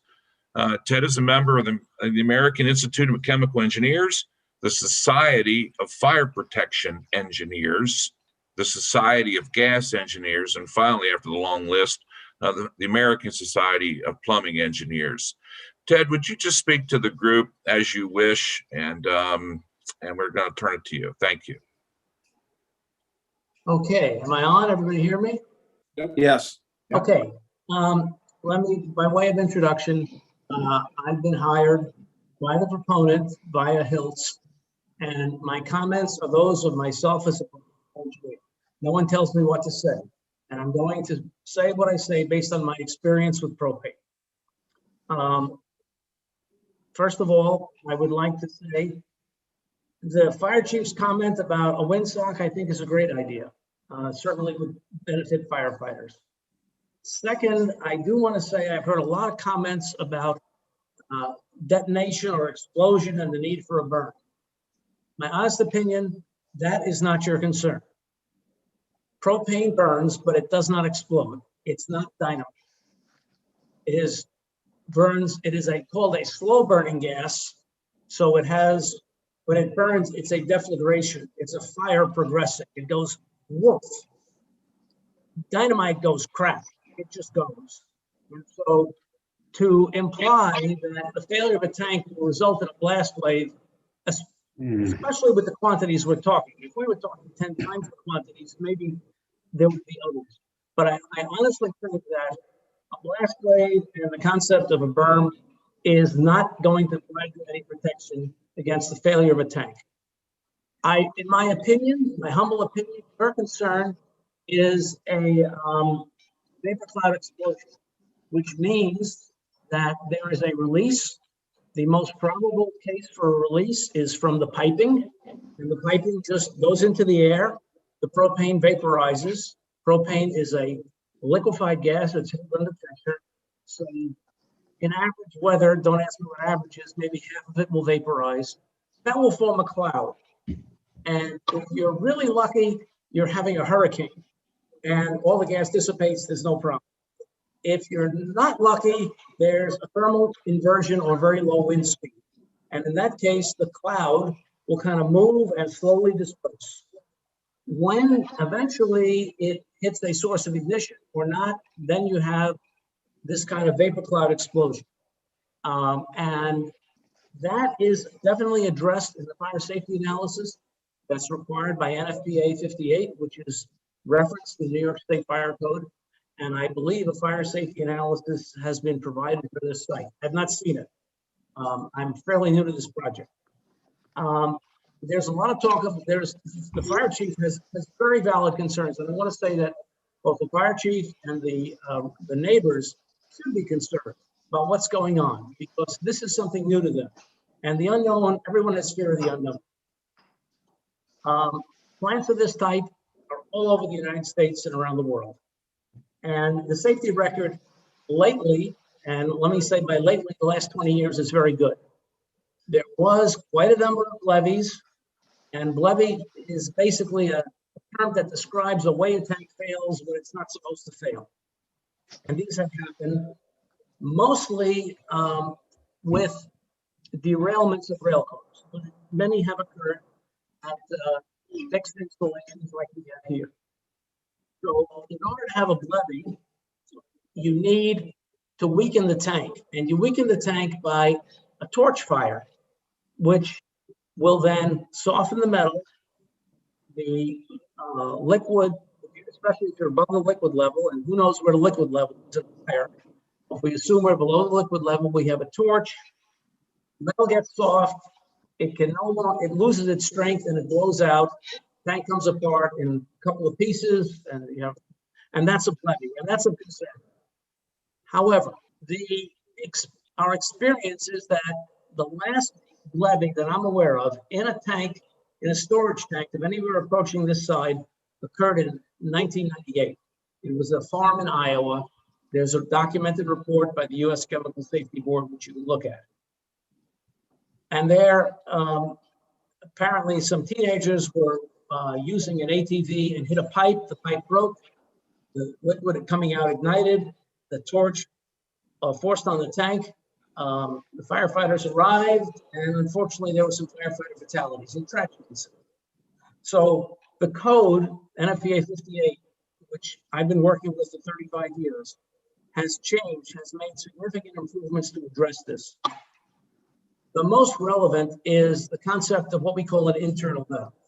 An internal valve is a valve that sits completely within the tank. It's bolted on a flange to the outside, but even if the pipe breaks, this valve is not going to break off. And this valve is going to operate via fire. There's a thermal sensor, and if it senses over 250 degrees, it will just shut the tank off.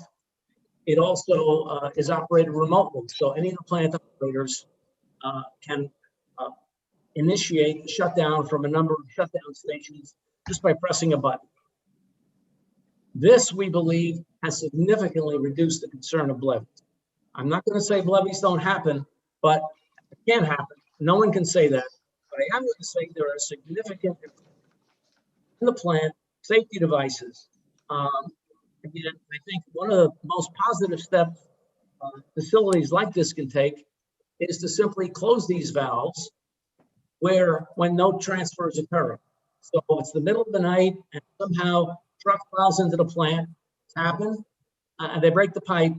You have the contents of the pipe that can release and burn, but you're not going to have the contents of the tank. Experience with levee, this is not science, it's experience from what happened 40 years ago, was that it does take maybe at least 10 minutes fire exposure to cause a levee. And the experience, as I said, is just these devices have provided an excellent level of safety. And I think that, certainly no one can, I'm not going to say this propane doesn't burn. It certainly does burn. That's why people buy it. But the hardware, these tanks are robust. They're made to American Society of Mechanical Engineers pressure vessel standards. Our experience is that tanks do not fail on their own. They fail because they're impacted or they're corroded or there's fire. And there are extensive protections to prevent these from happening. So I'll be glad to answer any questions. I think I've answered all the concerns that I've heard, and I will be available if you have any questions either tonight or thank you. Okay. Who's up? Lynn, you have a question?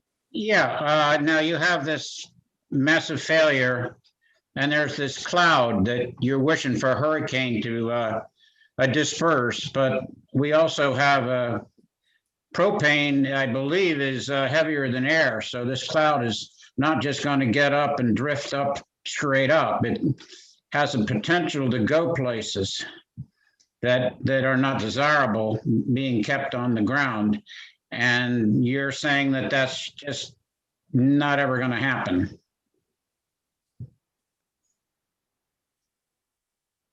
Ted?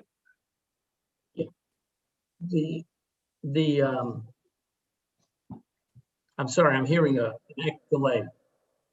Am I on? Yes. Okay. Yes. In the fire safety analysis, we have built-in calculations methods, which were based upon the state-of-the-art at the time the manual was developed, roughly 30 years ago. And so we addressed all the possible failure modes, and we calculate the probability of ignition, of how far you have to be. And so I'm sure these were addressed in the fire safety analysis that was prevented. As I said, I've just been brought onto this project recently and I haven't had a chance to review that, but certainly that has been addressed. These clouds don't go on forever. As they move, they dilute, and eventually they get below 2%, and below 2% propane cannot burn. 2% propane in air. Thank you. Any So questions? how long do these clouds hang around? So, I mean, I guess it's probably weather dependent. But I mean, there's, you know, like we said, it's in a residential district. I mean, we don't want this cloud hanging around for a couple of weeks, you know what I mean? Not weeks, certainly. I think we're talking hours, again, depending upon the wind. Okay. Questions, board members? I have no direct experience with that, but I would say that normal weather patterns are you have the least wind early in the morning, and as the sun comes up, you keep heating. So Yeah.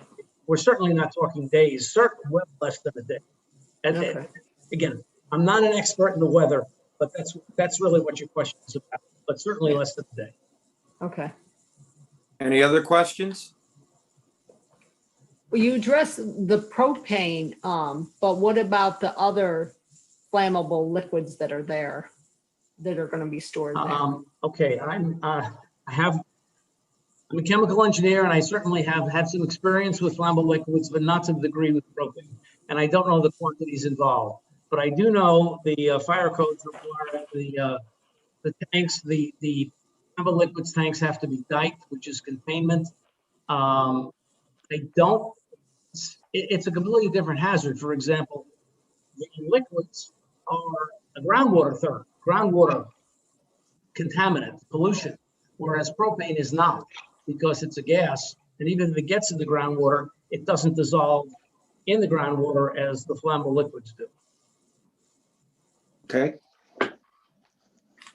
Any other questions? Brett, and anyone else up, I guess, next? No, the only thing I would say is maybe I pass it over to Gary to address the containment areas in the dike system when he's building these type of facilities that he sees. Okay. Once again, in the code that Ted is well aware of, there's distance requirements from other flammables. And because the safety record of propane, other flammable liquids could be as close as 20 feet away from the transfer portion of propane. It all goes back again to the track record of propane itself, the thickness of the shell of the tank.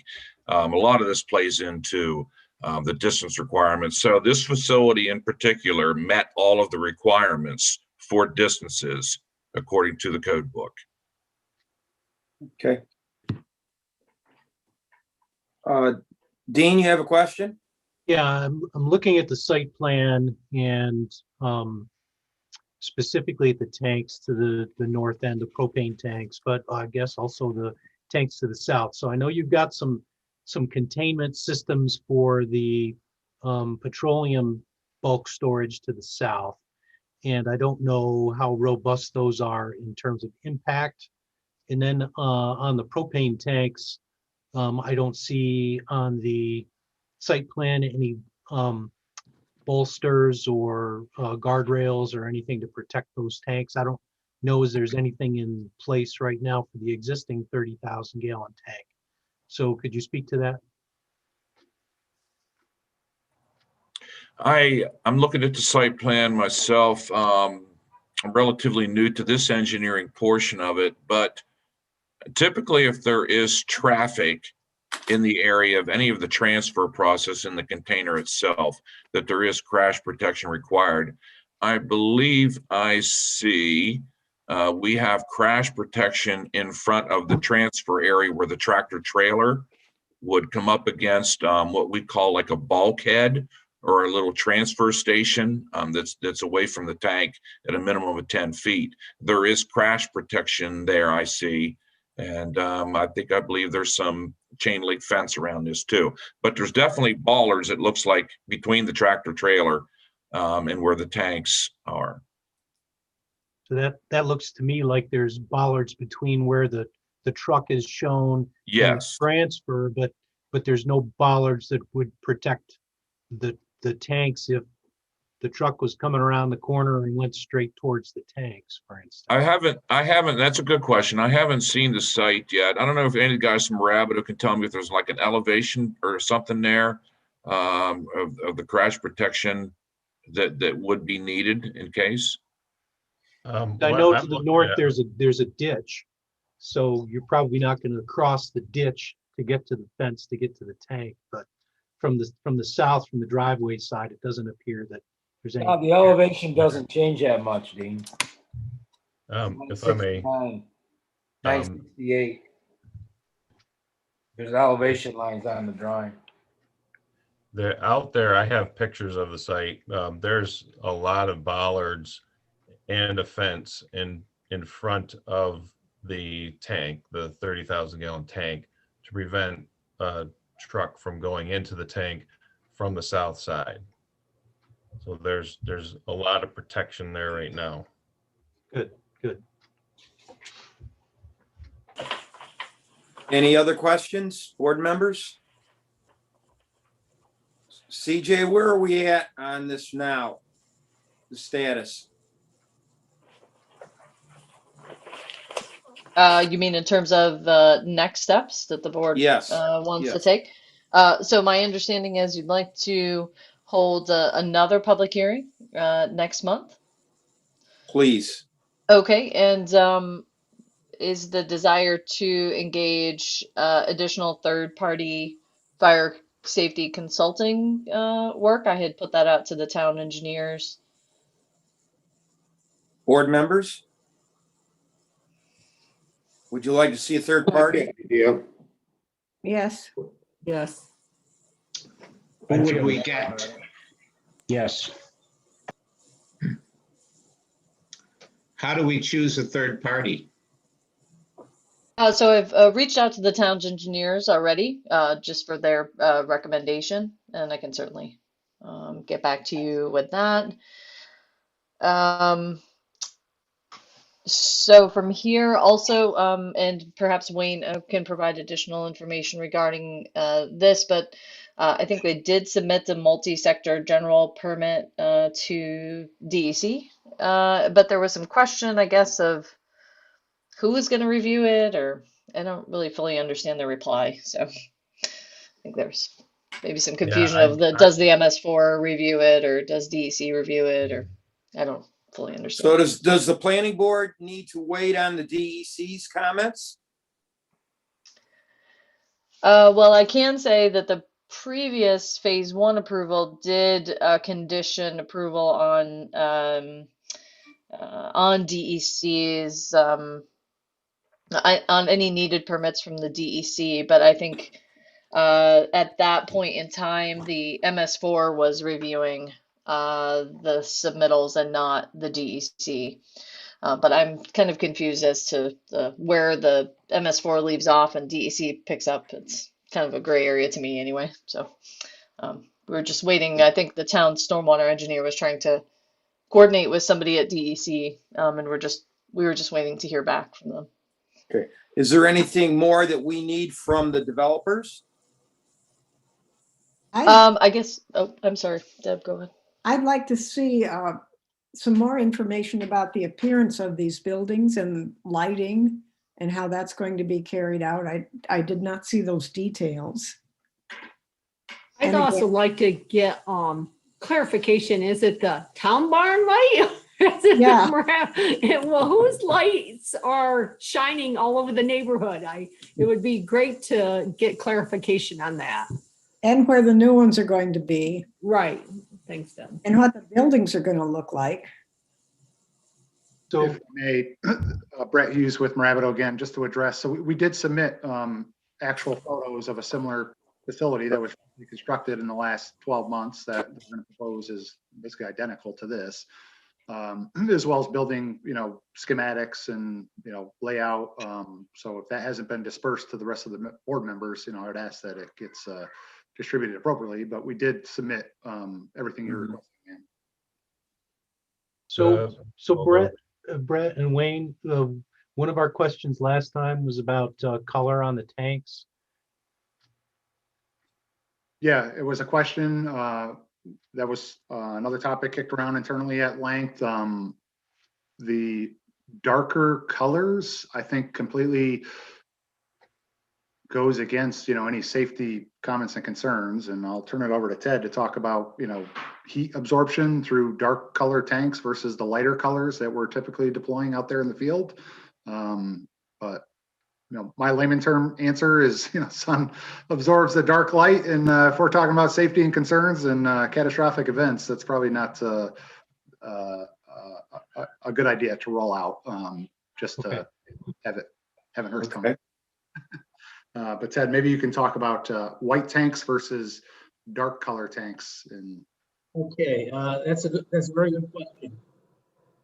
NFPA 58 requires the tanks to be reflective color, suggests the tanks be a light reflective color, but it's not a requirement. Believe it or not, I once saw a tank painted black, but it was in Alaska. And they needed the black to absorb the heat so the propane would vaporize. Normally, tanks are white or a light reflective color, again, for the summer, because the propane is a liquid that is held under pressure. The hotter it gets, the more the vapor pressure. The tanks are pressure relief valves, which are sized to vent any excessive pressure when the tank goes above the design pressure, 250 to 275 PSI. And it's not desirable to have these go up. It's not a fire safety concern, but it's pollution. It's propane in the air and nobody needs it. So even though where you are in New York is not exactly Florida, but a light reflective color doesn't necessarily have to be white. So it could be light blue, or, what would you consider a light reflective color? White. Besides white. Pink, Gray. fuchsia. Okay. Any Maybe- other Guess I'm not gonna get an questions? answer. Well, Tom, you have something? Oh, sorry. sorry, I'm talking. Sorry again. All right, Tom, and then Sandy. Okay. So I don't know if this is directly addressed to the Mirabito people, but has the county weighed in with a 239 statement? CJ? No, I've not referred this to the county yet. So, in fact, I don't recall if it is subject to 239 review. I'll have to double check and see if it is. That's been a while since I looked at that.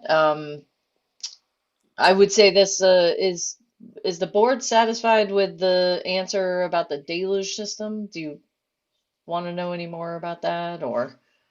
The idea is to have a third party person weigh in on behalf of the town. Is that what I'm understanding? Okay, just want to make sure I'm hearing you correctly. If we can get a third party person to weigh in the next 2 weeks, I think that would be ideal. And that's what the board members would like to see, if that's possible. And I Board think members? I'd go with I'm that. sorry. I guess Sandy, you had a question, and then Lynn. Sandy, sorry. This is talking about the aesthetics, the berm again. I mean, they talked about, I think Brett talked about adding some trees and whatnot, and I'd like guess more information on that. And Deb talked about, that kind of building and lighting, and so I guess more information regarding that. If I may, so just for clarification, so we can prepare on our end, the third party peer review, I guess I'll start by saying, we were trying to be, stay ahead of it. And that's why we invited Ted to join us. He's, yes, here representing us tonight, but he's speaking for, the NFPA and how it's written. So you can't get much more expertise in that sense, but also the updated fire safety analysis has been submitted, and that is a third party type review documents. So I'm just wondering, and maybe it's not on this call, but CJ, if you can just give me some clarification.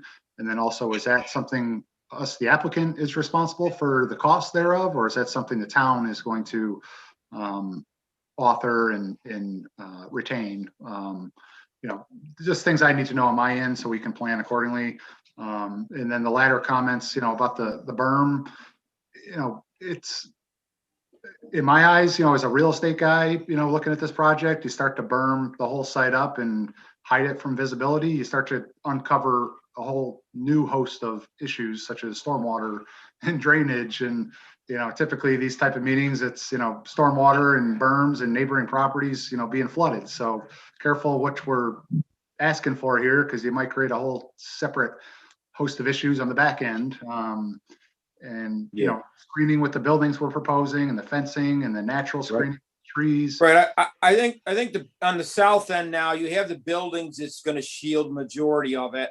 You've agreed to putting up high fencing, solid fencing in the gaps between the buildings.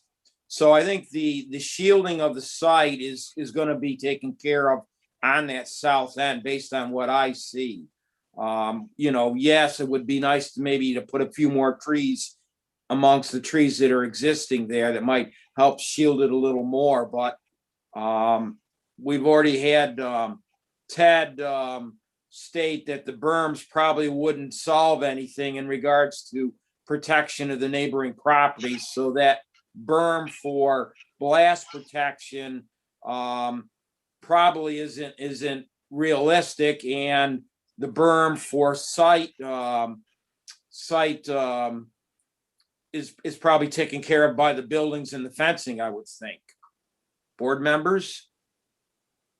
I guess if I was looking across the street, I'd want to see trees rather than buildings. Right. Well, there is a row of trees there now, so maybe we can get a few more trees in between. Brett? Well, I respectfully disagree. Okay. In the worst possible case, if a tank is damaged, if there's an overpressure in the tank that isn't taken care of by the safety valve, all these are ifs, but when something can go wrong, it will. All that fence would do would be to provide shrapnel. Yeah, I understand that. I know the fence wouldn't do anything in regards to a blast. Yes, I'm thinking more on the screening, which was the concern. Would both screen and divert the shock wave upwards. If I may, because I know we're probably running short on time here, but I just want to make sure we address as much as we can tonight in lieu of our next meeting.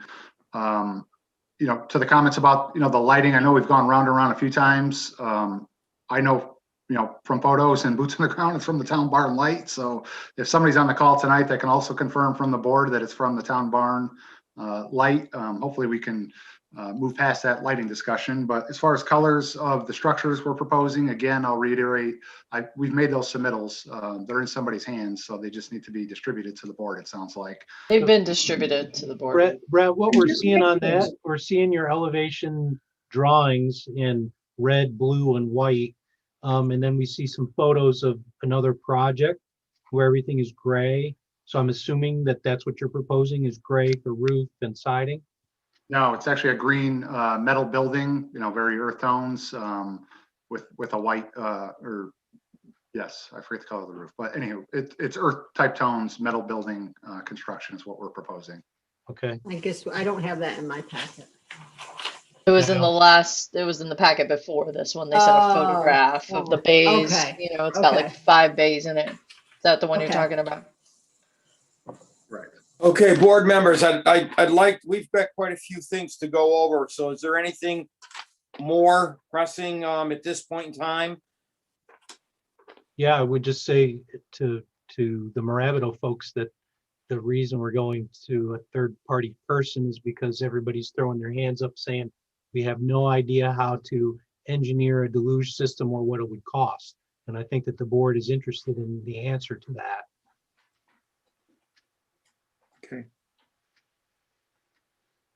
Okay.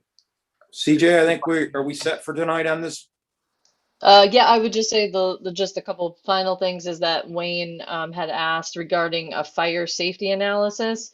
I believe that fire safety analysis that was submitted was for just phase one, but my understanding is both code, fire, and the planning board want to see the fire safety analysis updated for phase two. Is that correct? Yes. Okay. Okay. And then Wayne, I'm not sure about the SWIP, but we're trying to coordinate with DEC on who's supposed to be the reviewing jurisdiction there. And I think if I could extrapolate a little bit on what Deb's saying, are you asking for like photometric analysis of like what the light is going to look like on the ground? The new lights? Yeah, Okay. where they're gonna So, be. The Maybe that was updated in the site packet plan- before this one. The updated site plan addresses the lighting, so it's supposed to meet code requirements. And the lights locations are shown on the updated site plan. So it's not, I don't believe the exact lights are called out, but they won't be significantly different than with the two lights that are out there right now on the building, on the associated with the petroleum or the propane tank. okay, so if you could just get us cut sheets for those, just so we can confirm those are full cut off and dark sky compliant and all that good stuff. Sure. Cool. Thank you. Okay, I think we're all set then for tonight, CJ? Whatever the board prefers, yeah. Board members? Good Okay, with that. great. Thank you, gentlemen. Afterwards today. Yeah, I appreciated you bringing Thank you, in some gentlemen. experts for us tonight too. That was very useful. Thank you. Yes, Thank you, Ted. thank you, Ted. We look forward to, continuing our discussions, in a timely fashion, and we'll huddle up as a group and, make some revisions based on tonight's discussion and conversation. And we look forward to our next discussion and meeting. Okay, thank you. Thanks. Thanks, everybody. Thank you. Okay, we'll move on to number 8 then, I guess. Dollar General. Boy.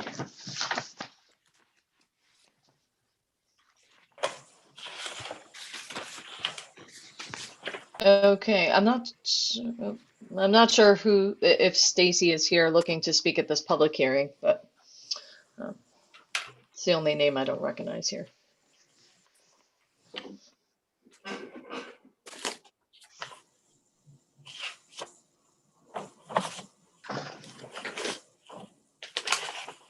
So do we have to open the public hearing?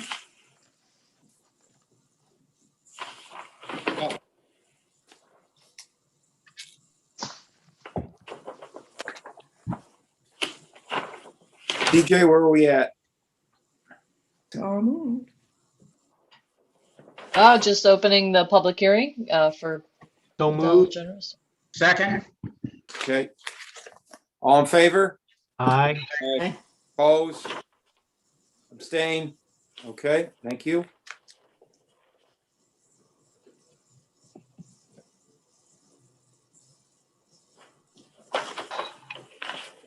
Okay, I don't see any members of the public here. We could mention that we've received copious amounts of correspondence, all opposed to the project. And of course, you're gonna see that the developer gets copies of all the various and sundry love notes we've received. Sure, we're happy to do that. I guess I didn't realize that was, yeah. Okay, so Heather is saying that there are 3 emails to read. So in lieu of people actually presenting in person, without further ado. Right, so these are pretty long, so.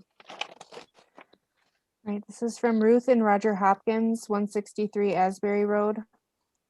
The inability of the town to move forward with the land use planning following the 2018 comprehensive plan was due in part to the pandemic and the need to hire a full-time planner. However, it has resulted in a potential disaster for the town of Lansing.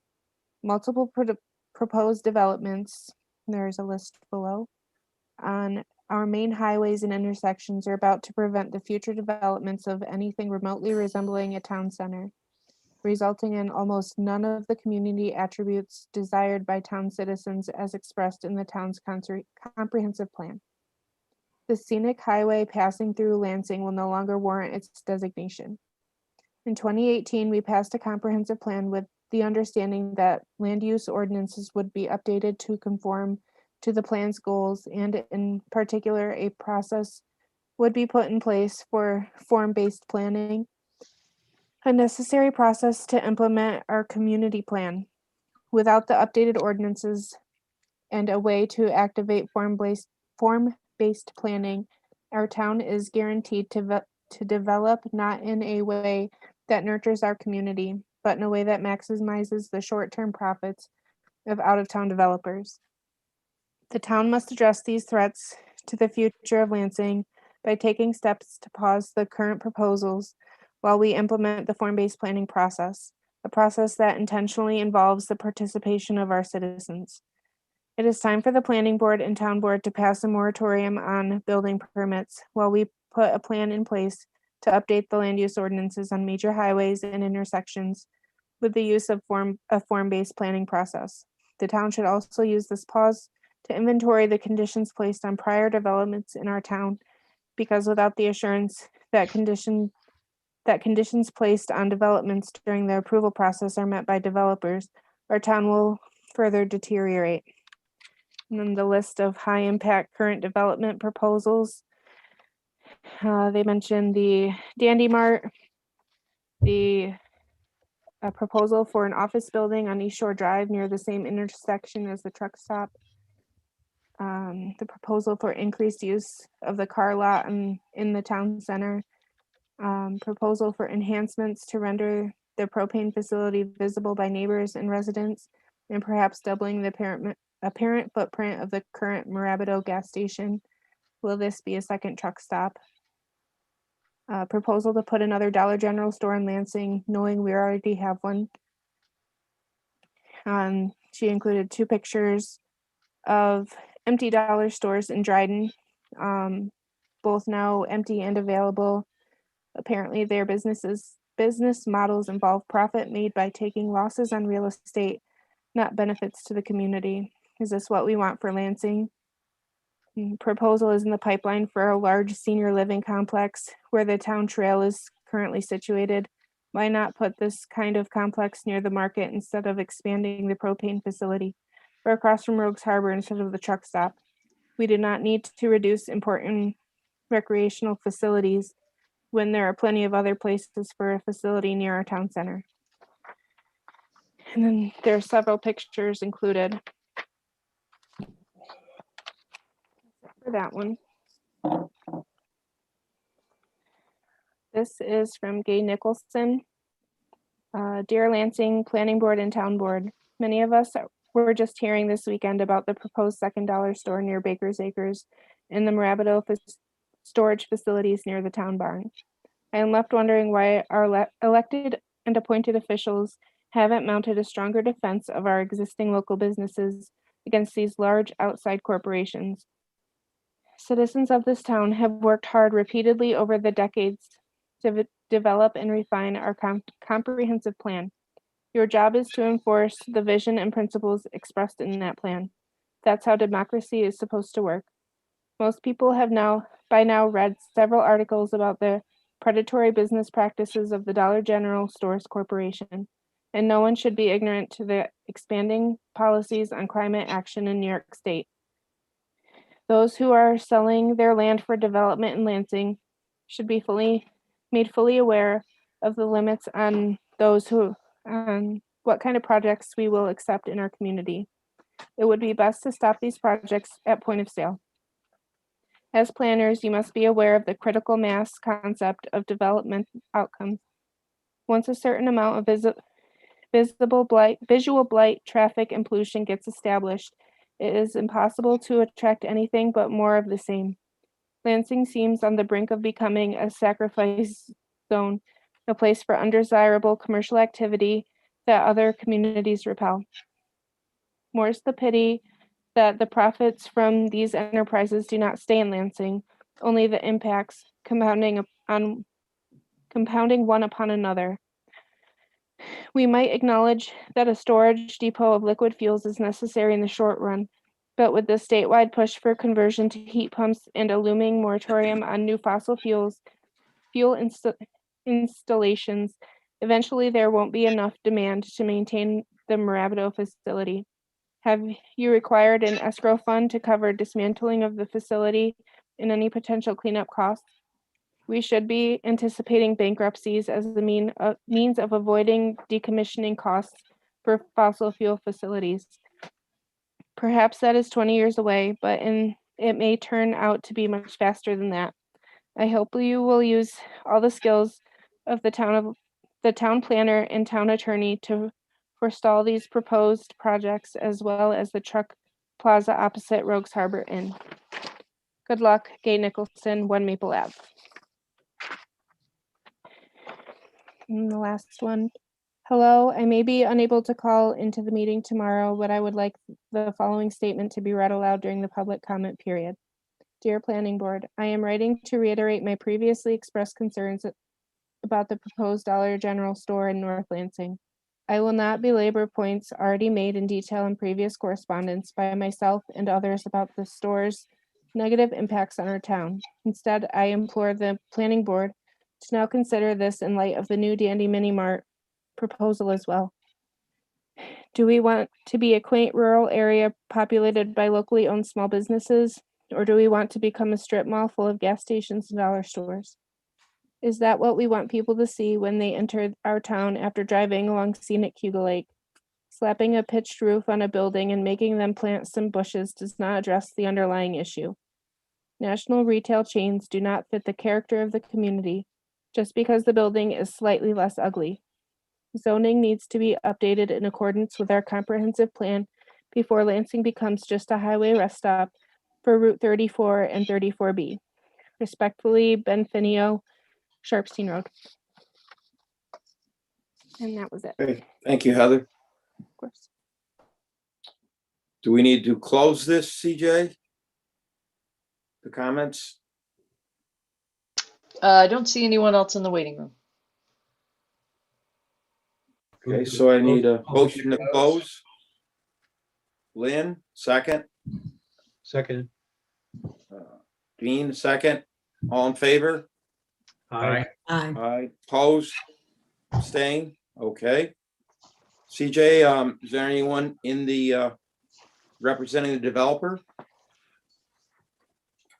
Yes, hold just a moment. I'll admit them.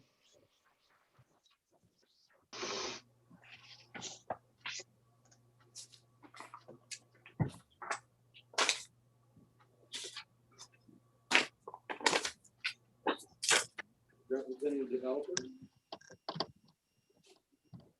Yes, hold just a moment. I'll admit them. Hello. Hi, Stephen. Hi, good evening, everyone. Hi.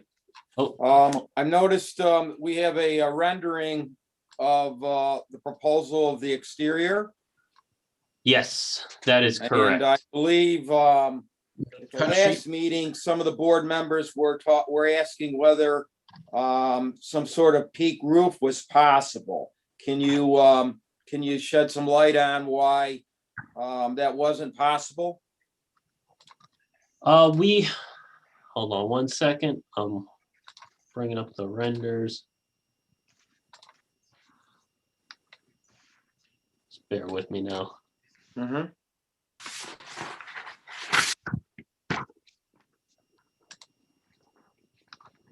Okay, so we were shared a render or elevation photo of a Dollar General in a nearby town.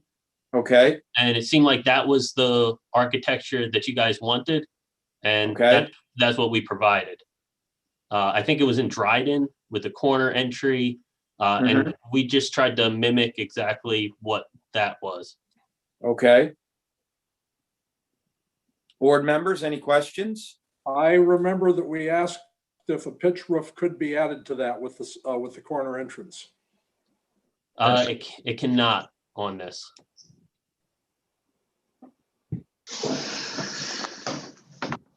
And looking at it, it's tan, neutral, earth tones, That's right, yeah. and you're proposing siding, concrete siding?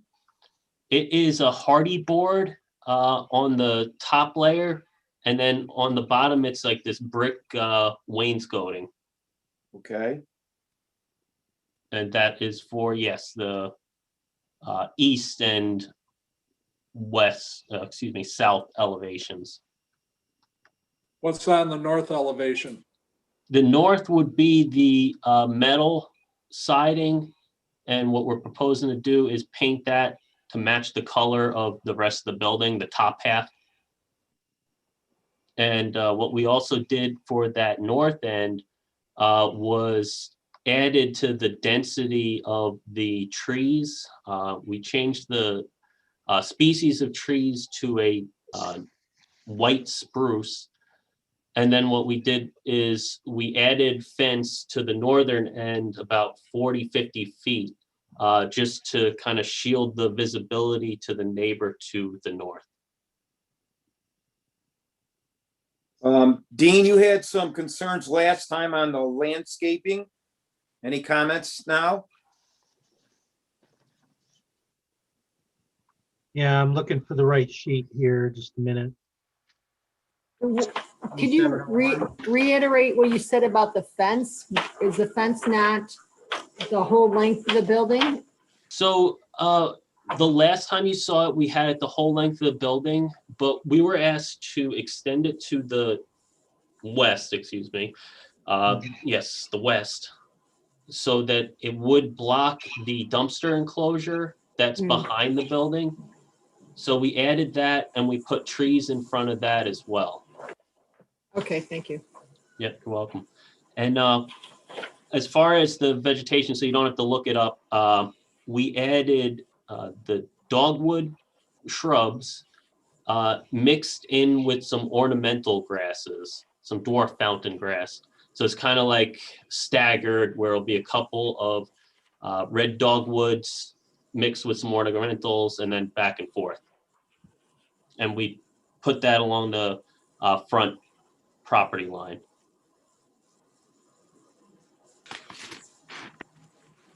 But that's not shown in the rendering. Drawing C701, yeah, but it's not shown on the rendering. If you want, I can share the screen of the render. That'd be great. Sure.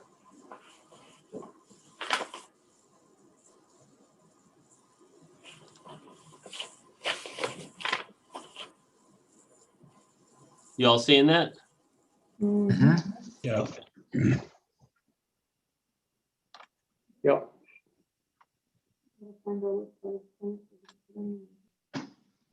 So there's a berm here that's for the stormwater system. We thought that would be like a good spot, so it sits a little bit taller. And we have that same situation on the north side of the driveway where we did the same thing. And we mixed up a little bit with the vegetation around the monument sign as well. The rest of it is just going to be grass, planted in grass? Yeah, so what they do, they invest a little bit more money and they put sod in the front portion of the site. I want to say about where I'm putting my cursor. And then they hydro seed the rest, re-topsoil and hydro seed anything that we're affecting with grading, which is pretty much all the green areas.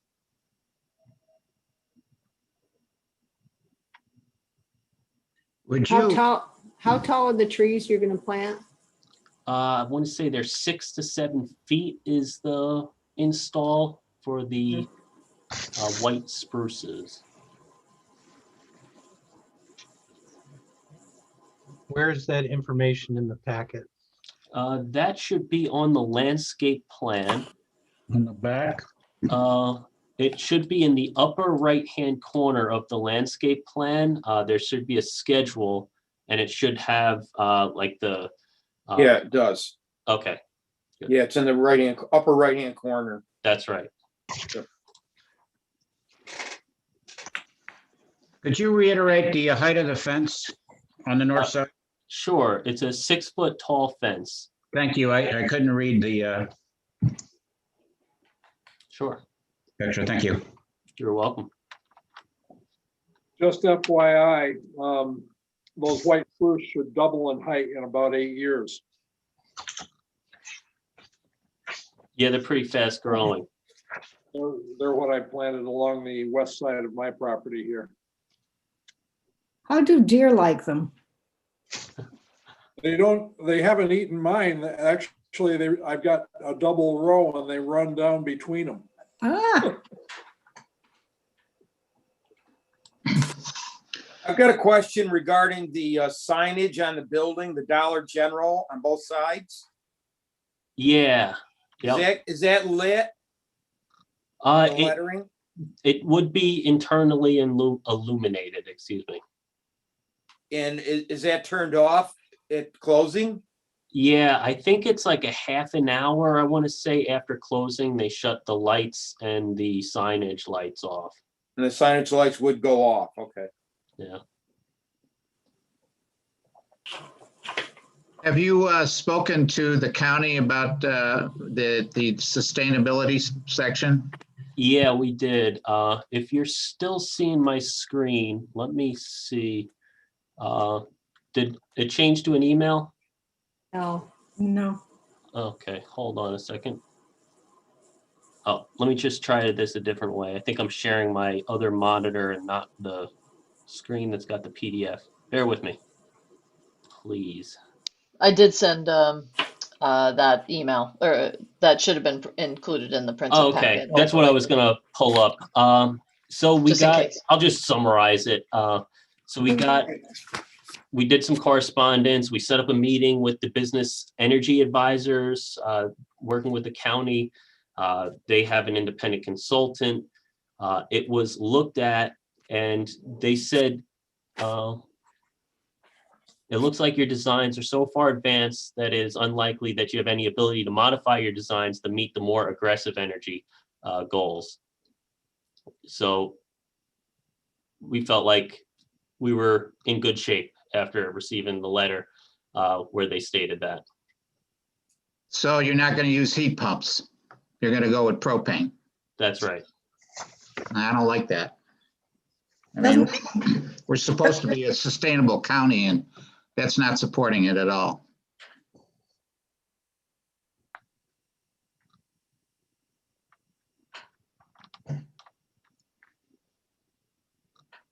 Looked to me like they were just saying there's no incentive for it. Not that it wouldn't be doable.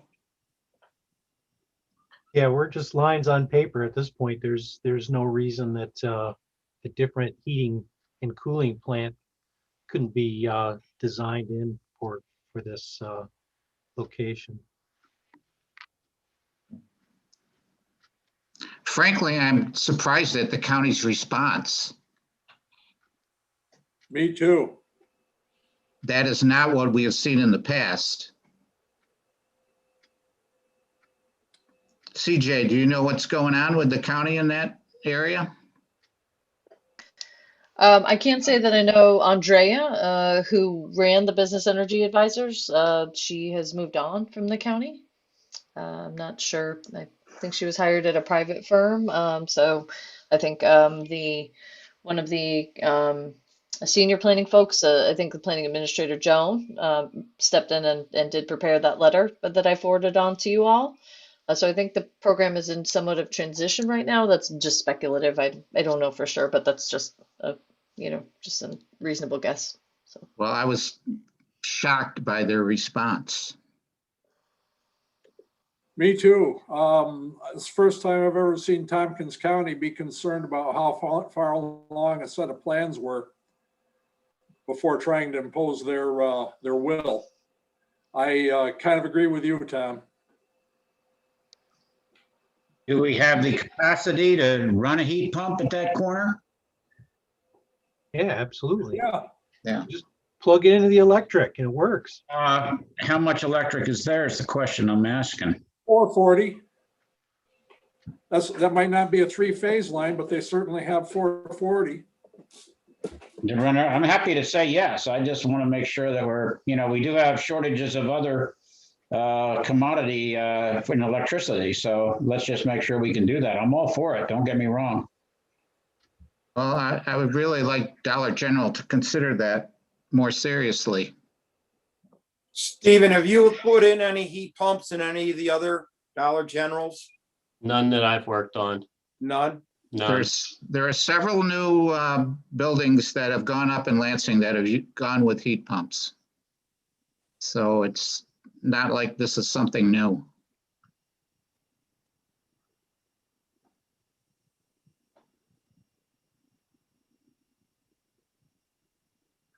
So Steve, have you looked at the proposed signage on the building and out front in regards to, what our requirements are with our local sign law? Yeah, so I do have a question about that. We would like to do the 2 signs that's shown on the elevation. I didn't see anything in the code that says we couldn't, but I know CJ was looking into it. Steve, I keep meaning to get back to you, and yeah, the emails are like, they just keep coming.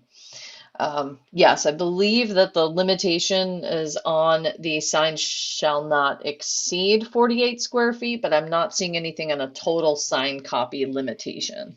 So, So I it's would like just, more the amount of square footage for the total site and not the quantity of the signs. Is that what I'm understanding? that's what I'm reading, and I'll double check. Our code enforcement officer has been out for some weeks, and I generally confer with him regarding signs, especially illuminated signs, since he typically issues our sign permits. So I'll put an email out to him tomorrow just to confirm his reading of it. Oh, but guess what? He's calling me right now. So I had thought that there was a limit of 2 on hold the right now. building. Yeah, And size of, volume or square footage. He must be listening in on our meeting. But yeah, Lynn really knows it off the top of his head. He does it all the time.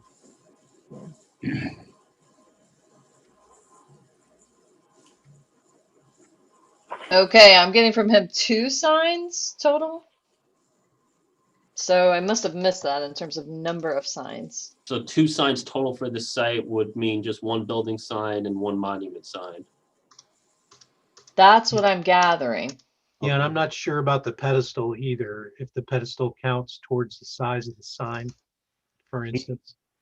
We discussed that about, gracious, what was it? On Trip Hammer by Hillcrest, the Buell's development, apartment houses by McAleens. I know we had a lot of discussion of that monument and sign. yeah. That's definitely something that Lynn would need to weigh in on approving all your signage. Or going for a variance. Yeah. I know it's their preference to have the 2 when they do this corner entry style building. I'm not sure if they'd want to go for a variance or not for that. So I would have to check in on that.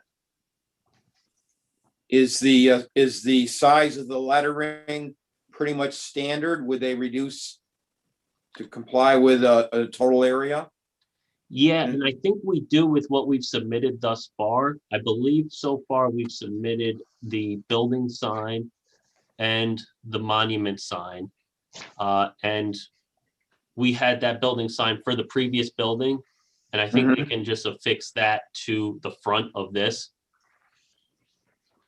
If we needed to supplement it and go for a variance, I'd have to talk that over with them. But I think for now, like our sign application could still stand as it is. Okay. He said 2 signs, 1 on the building and 1 freestanding, right?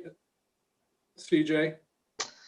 That's I'm trying to get this, get that confirmation from him. And I just have not had a chance to dig into this section or chapter 210 here. And look at the previous interpretations, of course. While you're looking at that, if I can just go off on a side tangent, just to give you one update, because it came in late Friday, so I wanted to get you guys up to date with it. We reached out to SHPO, or the State Historic Preservation Office, to look into our site. And they said, based upon their review, it's the opinion of that office that no properties, including archaeological and/or historic resources listed in or eligible for the state or for the New York State and National Registers of Historic Places, will be impacted by this project. So no further correspondence is required. So just wanted to update you. Okay, thank you. Welcome.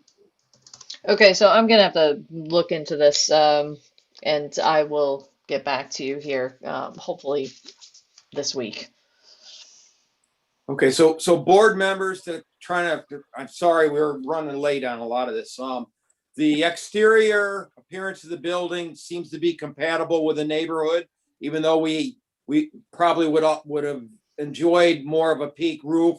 This still is compatible. Would you agree to that for the most part? I don't think it's compatible in any way. It's just a big old ugly building. Looks like a shoebox. I don't know if a different color would make a difference, or a peaked roof. But that's my opinion.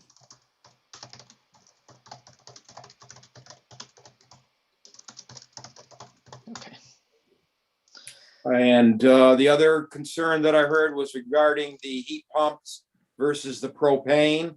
How are we going to work that through, CJ? If we,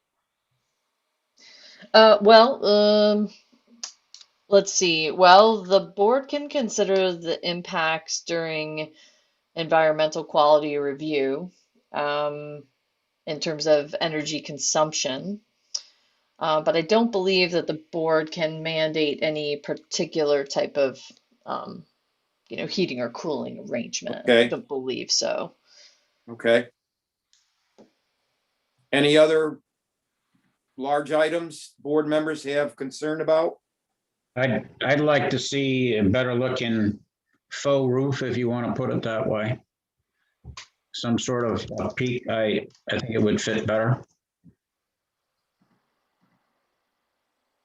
Yeah, I agree.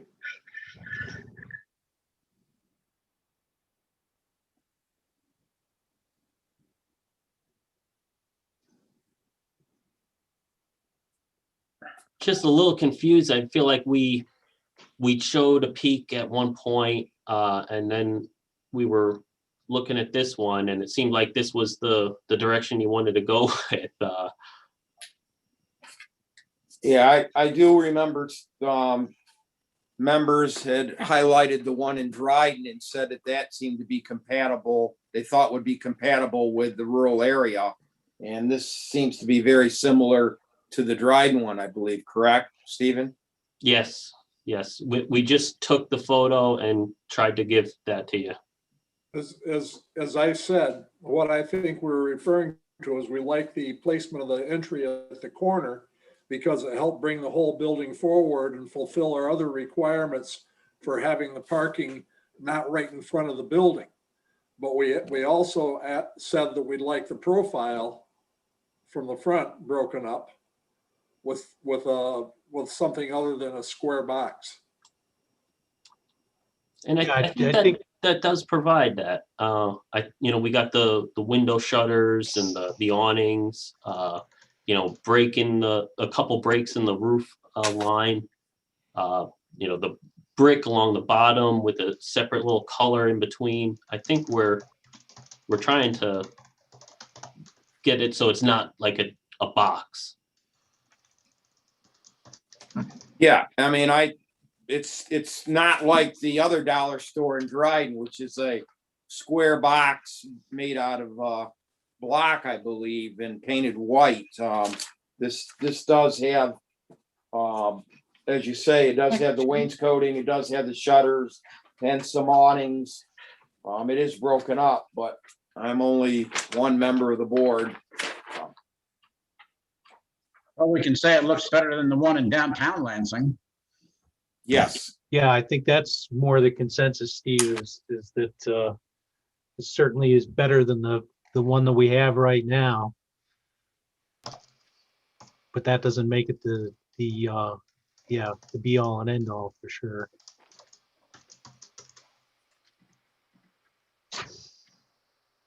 Okay, CJ, where are we at on this project then? We got to move some of this along pretty quickly. Sorry, we got a few more left. So as far as this goes, I assume the public hearing is set. No need to post another one. And the 239 review will go to the county. I'm assuming at the next meeting, you'll probably have, unless there's additional information you need from the applicant, to make a determination of environmental significance. If there's not additional information you need now. And then preliminary and final site plan and minor subdivision approval. I would assume that we'll hear from Lynn at the next meeting or before regarding signage. Yeah, he actually did point me to that section of code here, and it's for all commercial activity signs, no more than 2 signs shall be allowed per each premises, and the area of each sign shall not exceed the maximum allowed area for each such sign as based upon its use. And a pedestal sign counts as 1. Okay. And would you mind calling planning up on the heat source and just getting maybe a little more information from them in that regard? Some of the board members concerned. Okay, so you'd like me to get in touch with Joan and ask? Is there still going to be a 239 review? Yeah, of course.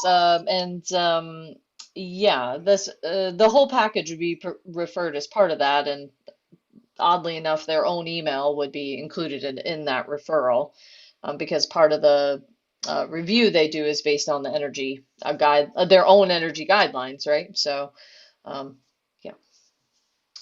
I mean, I'm happy to call them, but. Or is it going to be taken care of in the 239 then, you're saying? So they have a guide, right, to 239 reviews and what's part of that. And we send that to the development team right off the bat. We say, here you go, this is what the county's going to expect. And so if that's what the county responded to them with regarding the energy piece, then that's pretty much what it is. But that said, yes, the entire package of everything you've reviewed thus far will go to the county as part of the referral. Yes. Well, I'm guessing in the 239 review, they're going to say something about heat pumps. It would be funny if they didn't.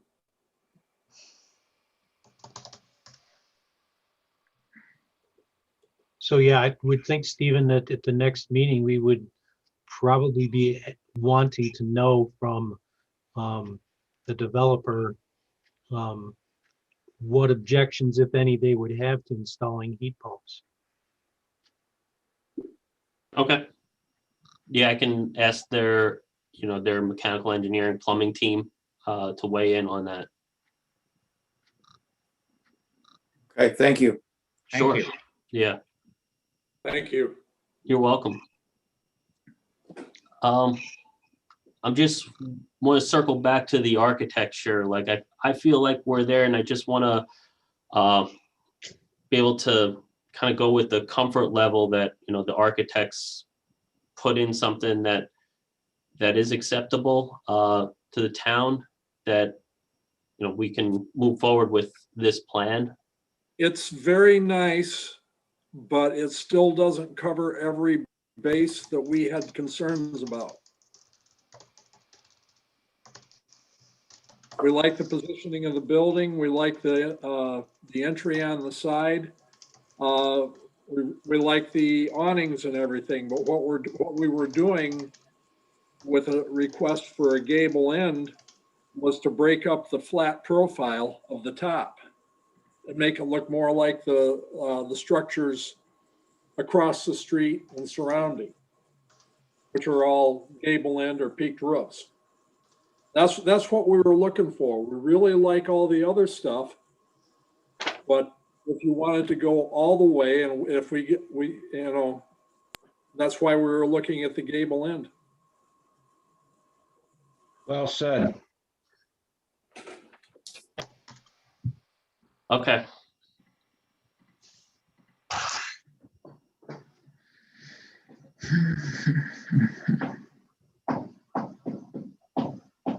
Okay, let's, anything else? I think we've got to move this along. We've got quite a bit left tonight. Yeah, we do. Okay, so we're set for today then, CJ? Yeah, as far as I'm aware, unless the planning board has any further questions, what we'll do is refer the 239 to the county. We'll wait their comments and then, assuming there's no additional changes, then determination of environmental significance and presumably preliminary and final approval of the two actions at next month's meeting, March 22nd, unless there's something I'm missing. And Stephen, you're going to check with your heating engineers about the heat pump for us, correct? That's right. Great. Okay. Yes. All right, thank you. I think we need to move on then. Thanks. Thanks all. Okay, Have a thank great you. night. Did we close the public hearing? Did I miss it? What do we need to do? We did. We did close it at Okay. 8:38. Okay. Lost sight of Okay, that. let's move on, Thanks, Heather. folks. All right, thank you, Stephen. All right, where are we at next? We've got the cafe site plan, the old Linda's Diner.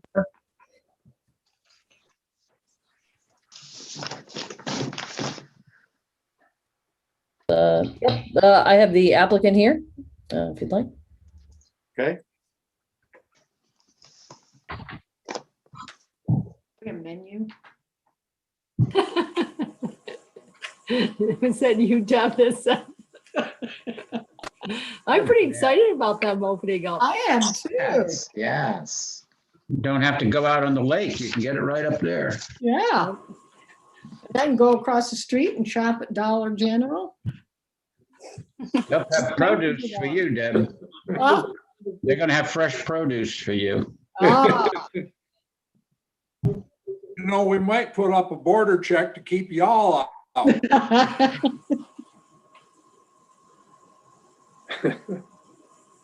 You talk about balkanization, it's getting that bad on the county.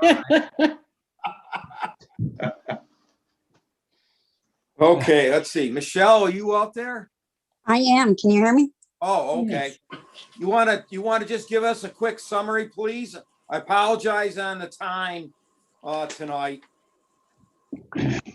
Sure. As you well know, I have a couple of mobile units and we're looking for a storefront. We had looked into this location a couple of years ago, but then went back and COVID had hit, so I sort of put it at a halt. So now things are starting to open back up, so we're able to move forward now. So that's what we're trying to do. So we're interested in doing, of course, the storefront of Linda's and breakfast and lunch and, a couple nights a week, dinners, Friday nights. And so pretty much similar hours that Linda's used to be and similar menu.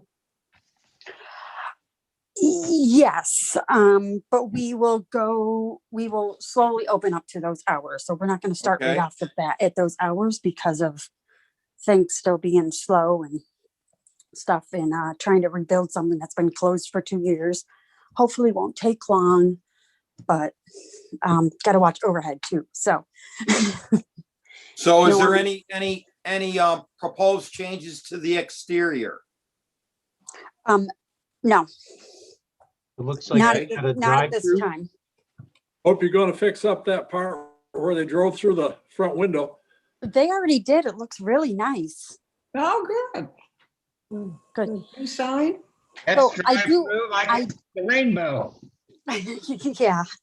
So I do want to eventually put on a small addition, but like I said, with the snow and all that, it's hard to do all that. So I will bring that back to the board or whatever I need to do in the future. So Michelle, it looks like you're proposing to have a drive-through window? Yes, like I had to sort of do a second thought of the drive-through window because of, like I said, with all the snow there, it's sort of hard to get out there and to think about it and figure out, I have to figure out where the septic and all that stuff is, but at least have a walk-up window. Okay, Nice. it's a good idea. Considering. Yeah, well, you never know where this is going to go, and if it hits Right. again, you might Right, plan no, ahead it's a too. smart idea. CJ, as far as the planning board is concerned, what's our procedure here? Well, it's the planning board could choose to have a public hearing if you wish. As this is a site plan, it's a site plan approval, but it's, this building obviously has been in existence, for a long time. The only concern, as you may see from my correspondence that I shared with Michelle, was regarding the parking. And so if the board is comfortable, you can make a motion for the pre-prepared resolution. Has the parking issue been resolved with the fire station? Yes, I spoke with Alvin, who had gone to the commissioners. I don't know how many there is in Lansing, but they had a commissioners meeting a couple of weeks ago. And they came back and said that they would like to do a handshake like they did with Linda's, and be able to continue allowing us to use the parking lot. They did ask, the best that I can to try to keep the big trucks off there. And I had already gotten permission from G&L to use their lot. And that's where they're going to direct all their drivers, they told me, is to park across the street on the corner lot. Okay. Nice. And Michelle, you're going to be leasing the building or buying the building? Buying. You're buying, okay. So board members, any other comments? I know things have been done on handshakes in the past. I guess the parking, if it was denied by the fire company for some reason, you would have redress to go put autos across the street, or is that a handshake agreement too? No, that is something that they said that we can do, is put autos across the street too, if they had to. But there's no documents per se, just a handshake. That we're going to, the lawyers are just going to put that in paper. Okay, no, I just want to make sure you have the capacity, you don't get set up, and there's no such thing as forever. Very true. So how would you move the resolution? Yeah, I'm not sure we need a public hearing on this. I don't think we need a public hearing either. Any other comments on that? No. Okay, so we're not going to consider a public hearing. Dean made a motion. Do I have a second on that? Second. Okay, I don't know if it was Deb or Lynn. And do we need to take a roll call on this, CJ? Yeah. So Michelle or Heather, will you be doing that? Yep. Right. Sandy, Yes. Lynn, Yes. Larry, Yes. Dean, Yes. Deb, Yes. Dale, Yes. and Al. Yes.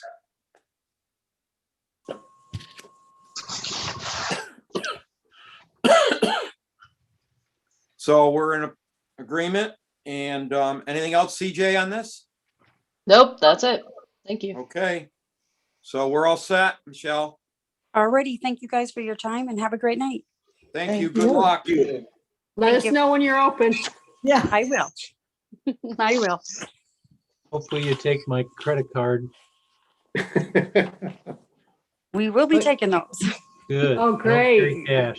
Most people don't take yours, Dean. But I just, up at Linda's, it was always cash, and Yeah, that's right. I've That's sat right. down at least once and then had to leave my kids and go get cash and come back. So I guess they thought that my kids were good collateral. Okay, let's move on. Let's see, what do we have? 10, we're at Munson's. Oh, boy.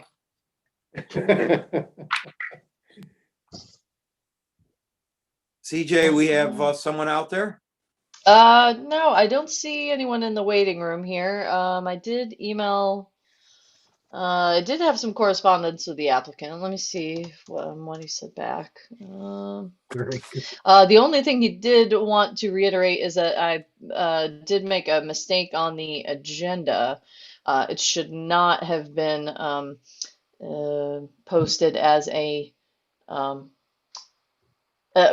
vehicle body shop, but rather a garage service and repair. Sorry. So he just wanted to reiterate, no paint booths or anything like that. So that was my error. So I don't see him. Page 2. I had mentioned that I'd like to see a plan on the site showing where the proposed building is going and the setbacks, the right of ways, the easement lines, etc. The parking. I stopped by today and asked them, and they said that it would be an extension on the existing building to the south. So basically extending behind or away from the road. And I noticed on my Google Earth that I'm not sure when, it's a summertime photo, but there's like 27 cars in the picture.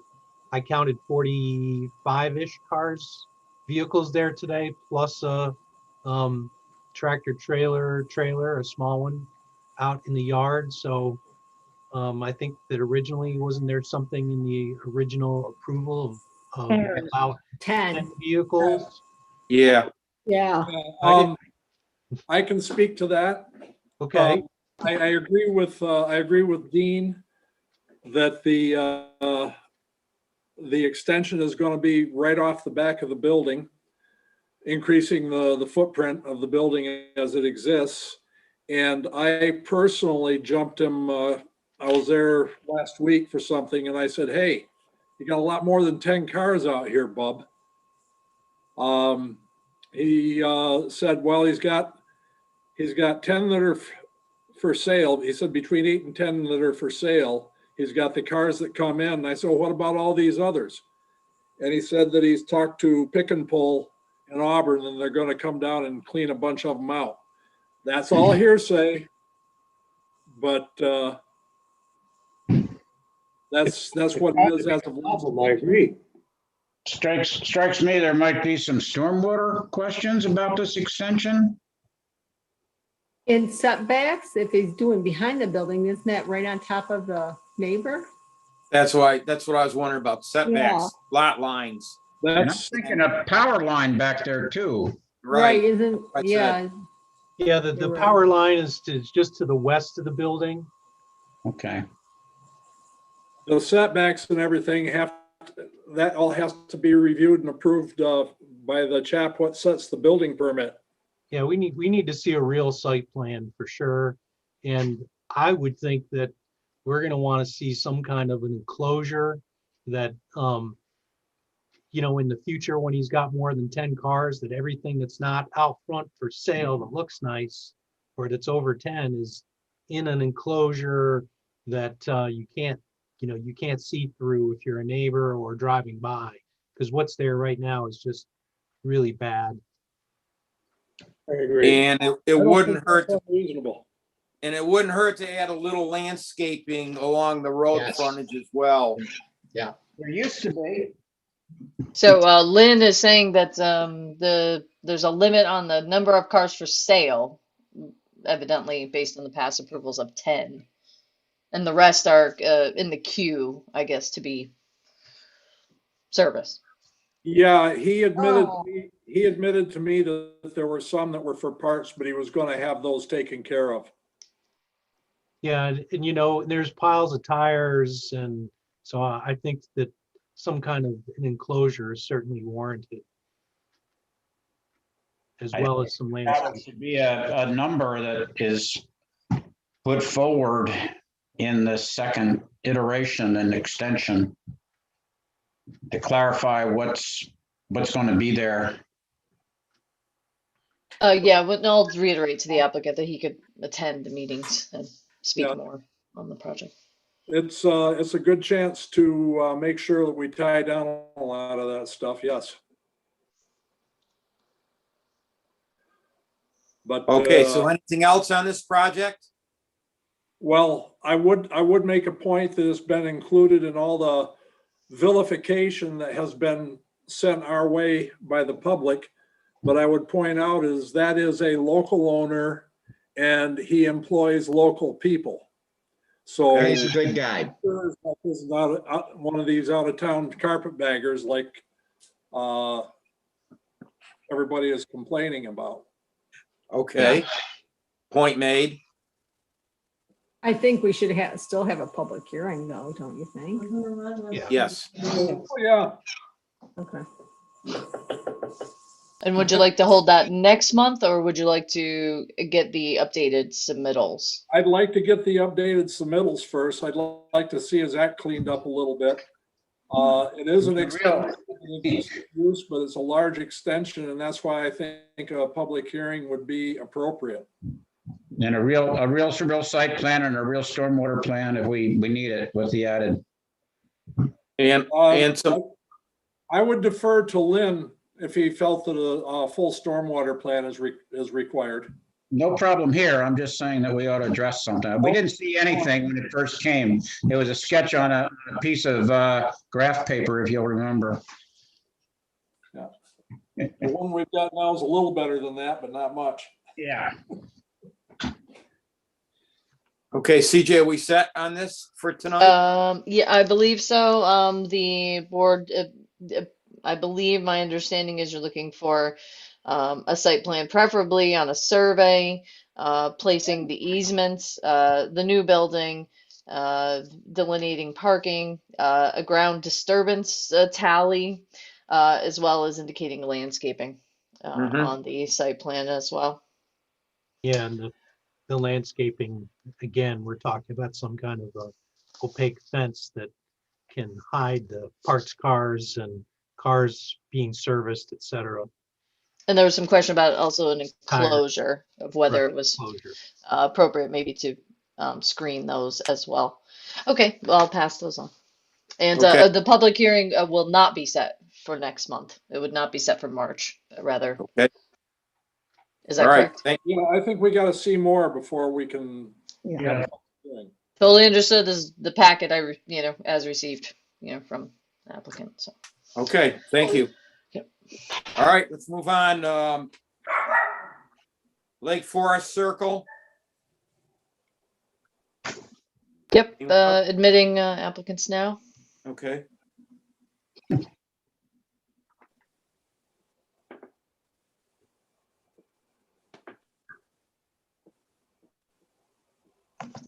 There they are.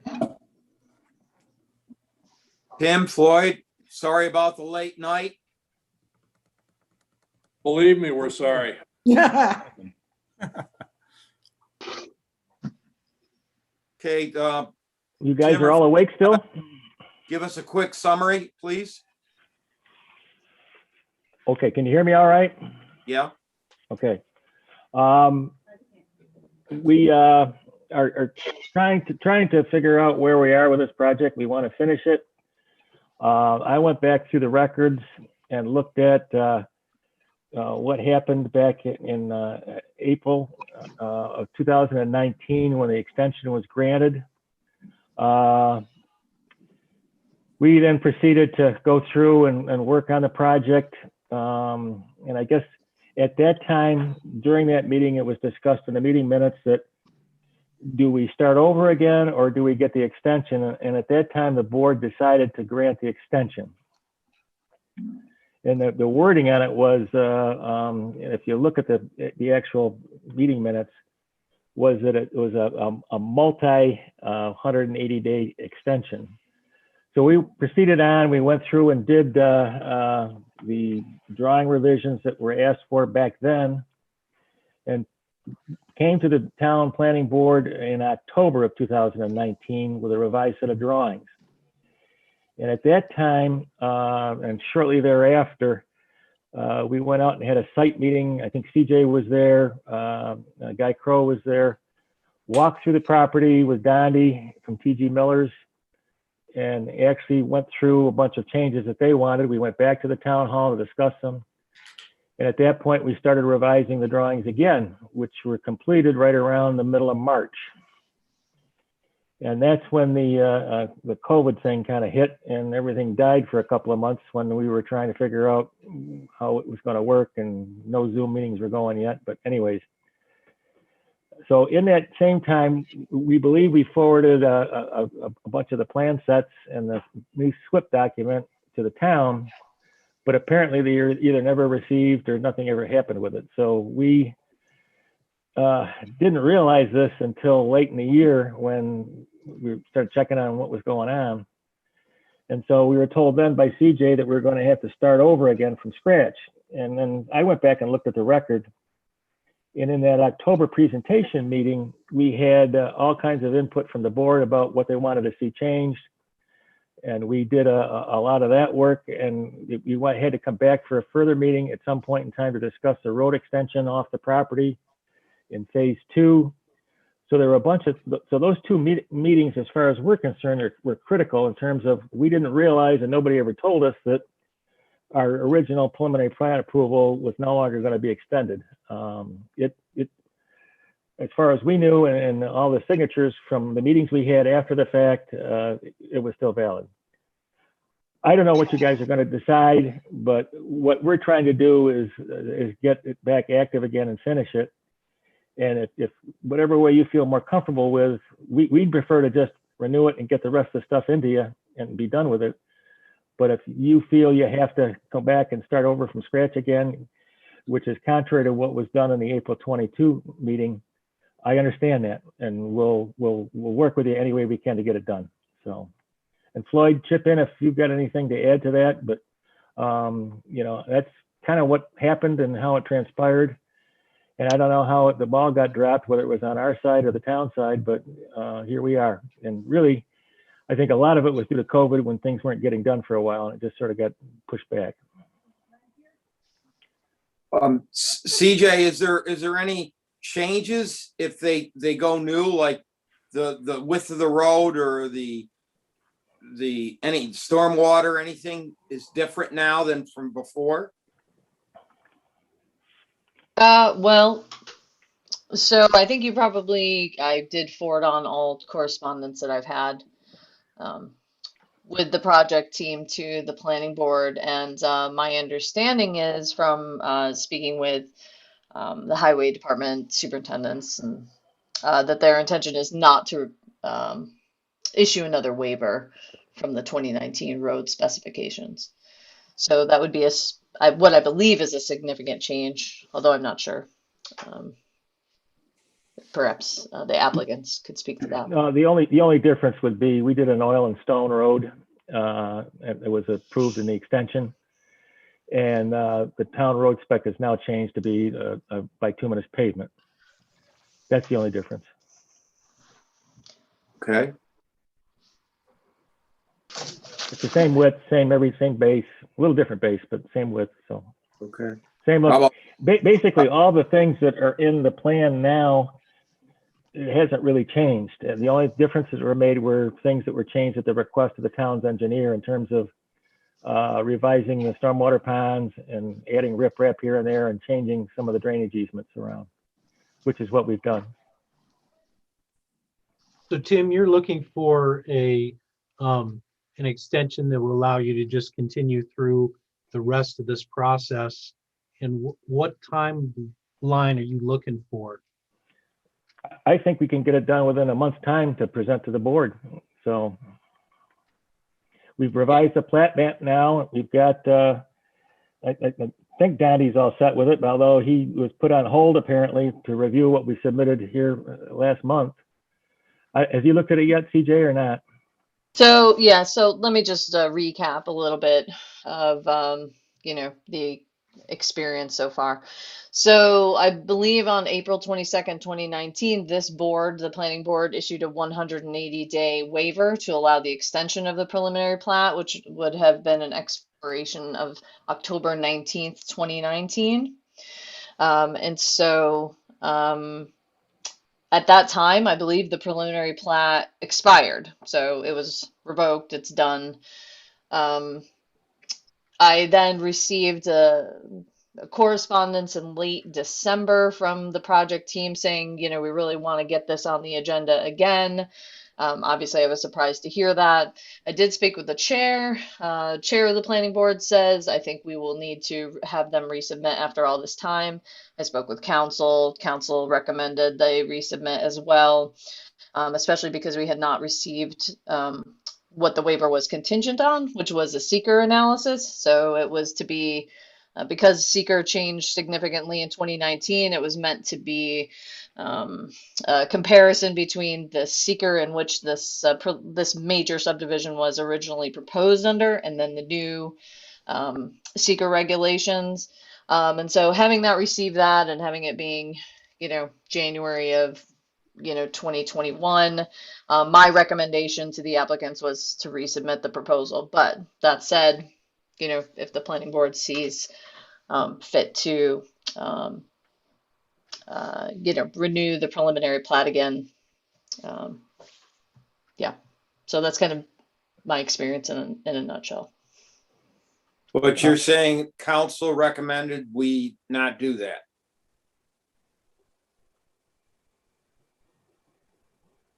I'm saying that, yes, in the project meetings, town council and myself both recommended, given the length of time that has transpired, as well as the requested waivers, which we believe, my understanding is, and of course I can speak with the highway superintendents, but their intention is not to issue another waiver from those 2019 highway specifications. And then I did speak with Jerry about it. I wrote to him on February 12th and did ask him. I said, hey, you know, I just heard from the Lake Forest Circle major subdivision folks. They want to be on the agenda. He said, we can add it to the agenda. I think we will require them to resubmit after all this time, unquote. So I'd like to respond to that if I could, because if you go back and read the minutes of the April 22nd meeting, it does not have a time limit on it. It in fact says up above that the extension will be granted for a multiple 180-day extensions, and it doesn't say anything about this waiver expiring at any point in time. We also, in between all of that, which you neglected to mention, CJ, is that we had another presentation meeting after October 19th with the town planning board, and there was back and forth discussion about where the project was going from here. And then we had a follow-up meeting in November on site, which was after the supposed expiration of the preliminary plat. And nobody brought up anything about any cessation of the preliminary approvals. We then, after all those meetings and stuff, went through in December and January and February and redesigned the whole project again. So it hasn't been lapsed at all. There was a contact in there that you neglected to mention in terms of a presentation on October 28th and 19, and the planning board members were all there. Deb, did you have a question? Yeah, Tim, didn't you say that there were a lot of changes made when you had the meeting, the on-site meeting? Yes, yeah. So Well, I don't see any reason that we should not see a whole new proposal being submitted with those changes in, so we can look at it. Oh, that's done. That's already in your hands now. So that was done back in March. 2020? March Yes. 2020, Yeah. that's Yep. a year ago. Yeah, we did that, and those plans were resubmitted again in when, CJ, about a month ago. to Dondi to review. Those plans were put together as based on what the planning board had said back in October of 19 and after a site meeting on the site on November 8th. And a subsequent meeting at the town hall with Dondi and Guy and CJ. So those drawings have been updated per the town engineer's requirements. And that's what's under consideration now. Nothing substantial has changed. The road's in the same place, it's the same width. The only thing that's different are the stormwater ponds on the north side and a couple of the drainage easements that have been changed around. But that's basically it. So CJ, if we were to start from scratch, given how developed the plans are, what would the timeline look like? Would it be 90 days, 60 days? I mean, we have to do a new seeker. Is that what's going on? And a new review Well, by staff?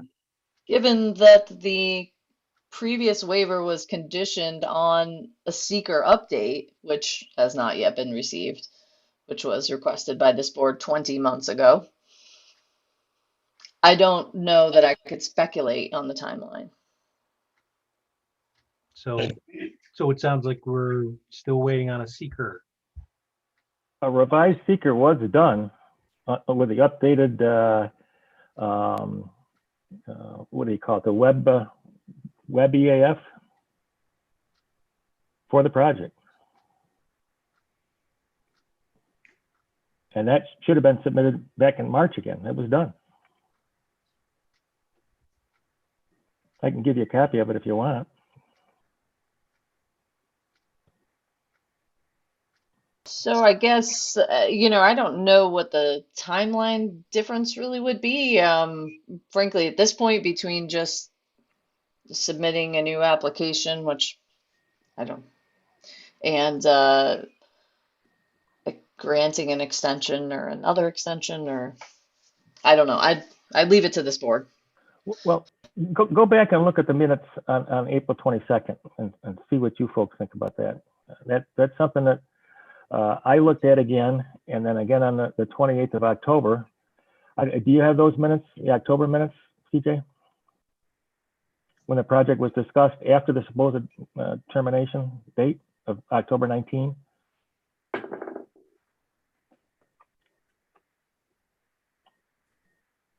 No, I don't have any October 2019 minutes in front of me. Certainly we can. It was October 28th, yeah. Yeah, look them up and then maybe give me a call. But we're just, whatever the board decides, we just want a pathway. And if we'd like it the most expeditious way we can do it. It sounds to me, Tim, like you really need to get with CJ and make sure that all the submittals are in and ready for us to look at next month so we can move ahead. Okay, yeah, I asked her for a list of exactly, and I haven't gotten that yet, so. And Donnie's supposedly looking at it. He'll have some things changed too, so that's what we need to do. And I was surprised that the process was stopped. So, What was the date of that meeting? October 28th. No, the April meeting. April April meeting was April 22nd. And those minutes said, Larry, they said the board has two choices: either start over at that time or grant multiple 180-day extensions, which the board decided to grant the waiver and extensions.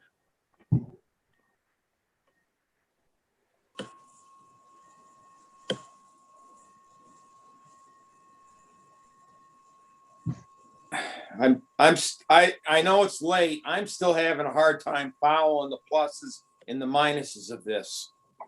Anyone else? I'm looking at, I've opened those minutes and I'm looking at them now. It's past my bedtime too, guys. I don't know how you guys do it, especially with all the stuff you had on tonight's meeting. Man, lots.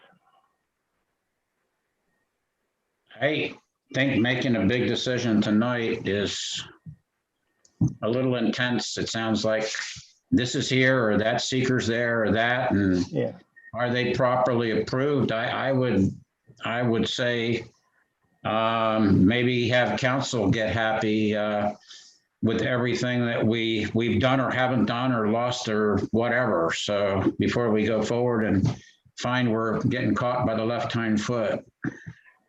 Yeah, I don't Maybe disagree with that. you to prepare a new submittal application, Tim, so that we could be prepared to move ahead with it. Go either way. Okay. that's Exactly. fine. Yep. I mean, I think most of the board members would probably, we would do what we can to facilitate this, to move this along as quickly as possible. But to do that, we've got to do it correctly. And whether we go route A or route B, I think it's the correct route we have to take. And either way, we'll try to do our best to get this through. Okay, No? appreciate that. Yep. I personally couldn't see any of us requesting anything that we've already approved to be changed if it wasn't required by law. In other words, if the secret law hadn't changed. I'm looking at this, Tim, and I don't see anything about unlimited multiple 180-day extensions. I may be missing it. But, Hang on. You said April 2020? April 22nd, 2019. And it's line 135 in the minutes on page 4 of 8. That is 2 years the ago. question is, should this project go back through review, or does the planning board wish to grant a multiple time length waiver from the 180-day provision? Right. Backwards. And that's the waiver that was granted. But going backwards, not forward. It doesn't read like multiples. Yeah, it doesn't.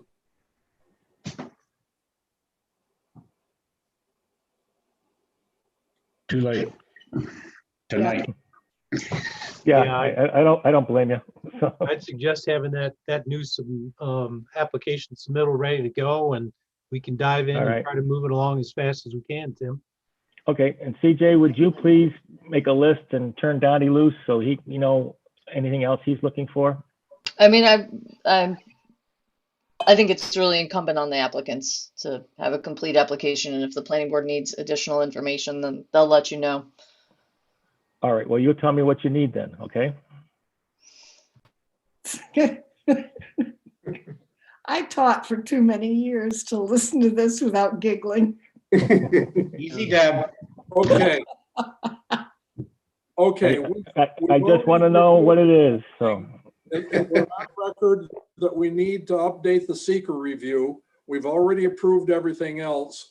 What we need to see is if there are any law changes that affect anything that we've already done, and we need that seeker review.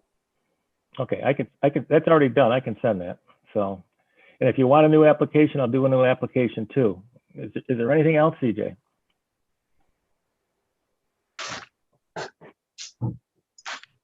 I just like a whole packet of everything. Yeah, I know that's easier for you. All in Yeah, one place. instead of piecemeal. Yes. Yep, Yes. got it. Okay, I think, are we okay then for tonight then? Yeah. We're gonna go We through certainly are. a new Whether or not application, whole packet. CJ, for this project, should we be looking at,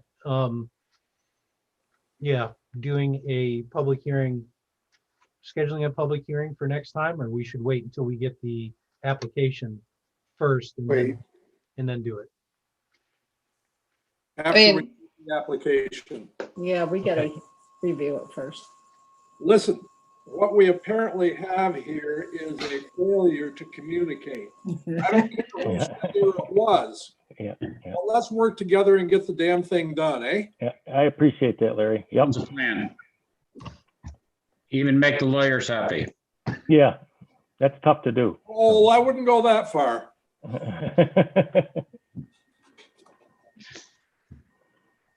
Okay, Floyd, do you have anything? Not at this time.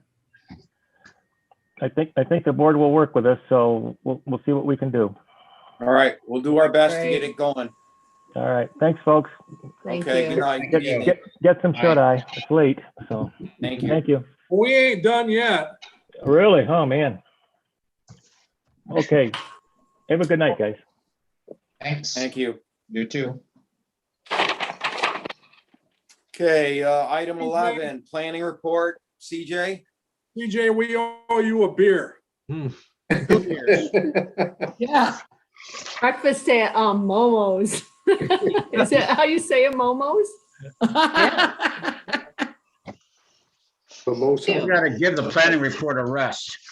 Sadly, there wasn't even a planning report I had to give the town board. I did not get it to a written report.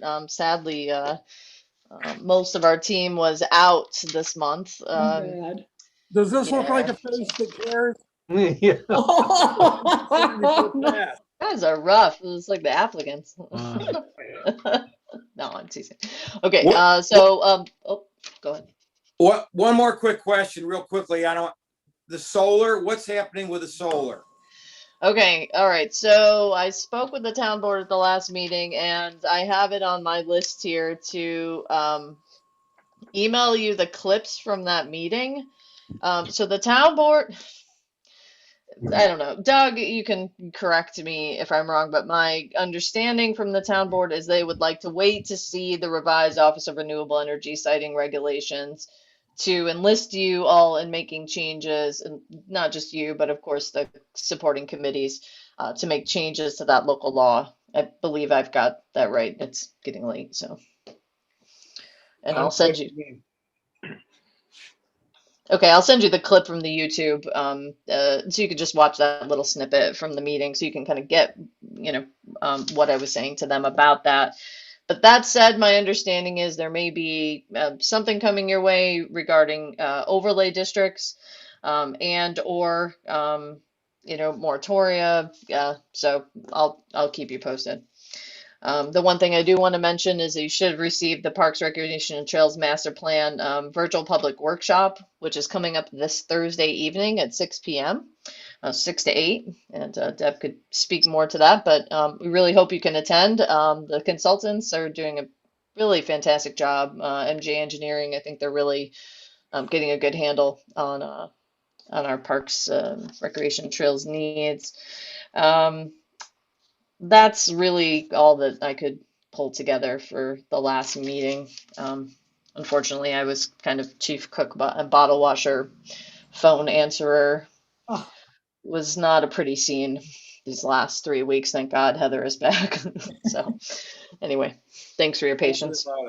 You've done yeoman work there, CJ. And how's Lynn Yeah. doing, CJ? He's probably watching, so maybe I'll get a little message from him about that. But he is doing well, and we're hoping that he can return to us next week. So okay, yes, we're really hopeful. So yeah, thank you. So no written report, but That's good enough. Motion to adjourn. yes, thank you all. Thank you all. Good job. Good night, everybody. Well done, Al. Nighty night. Thank you. Sleep tight. Appreciate it. Thanks, CJ. Thank you all. Appreciate it. Good job, Al. Thank you. Good night.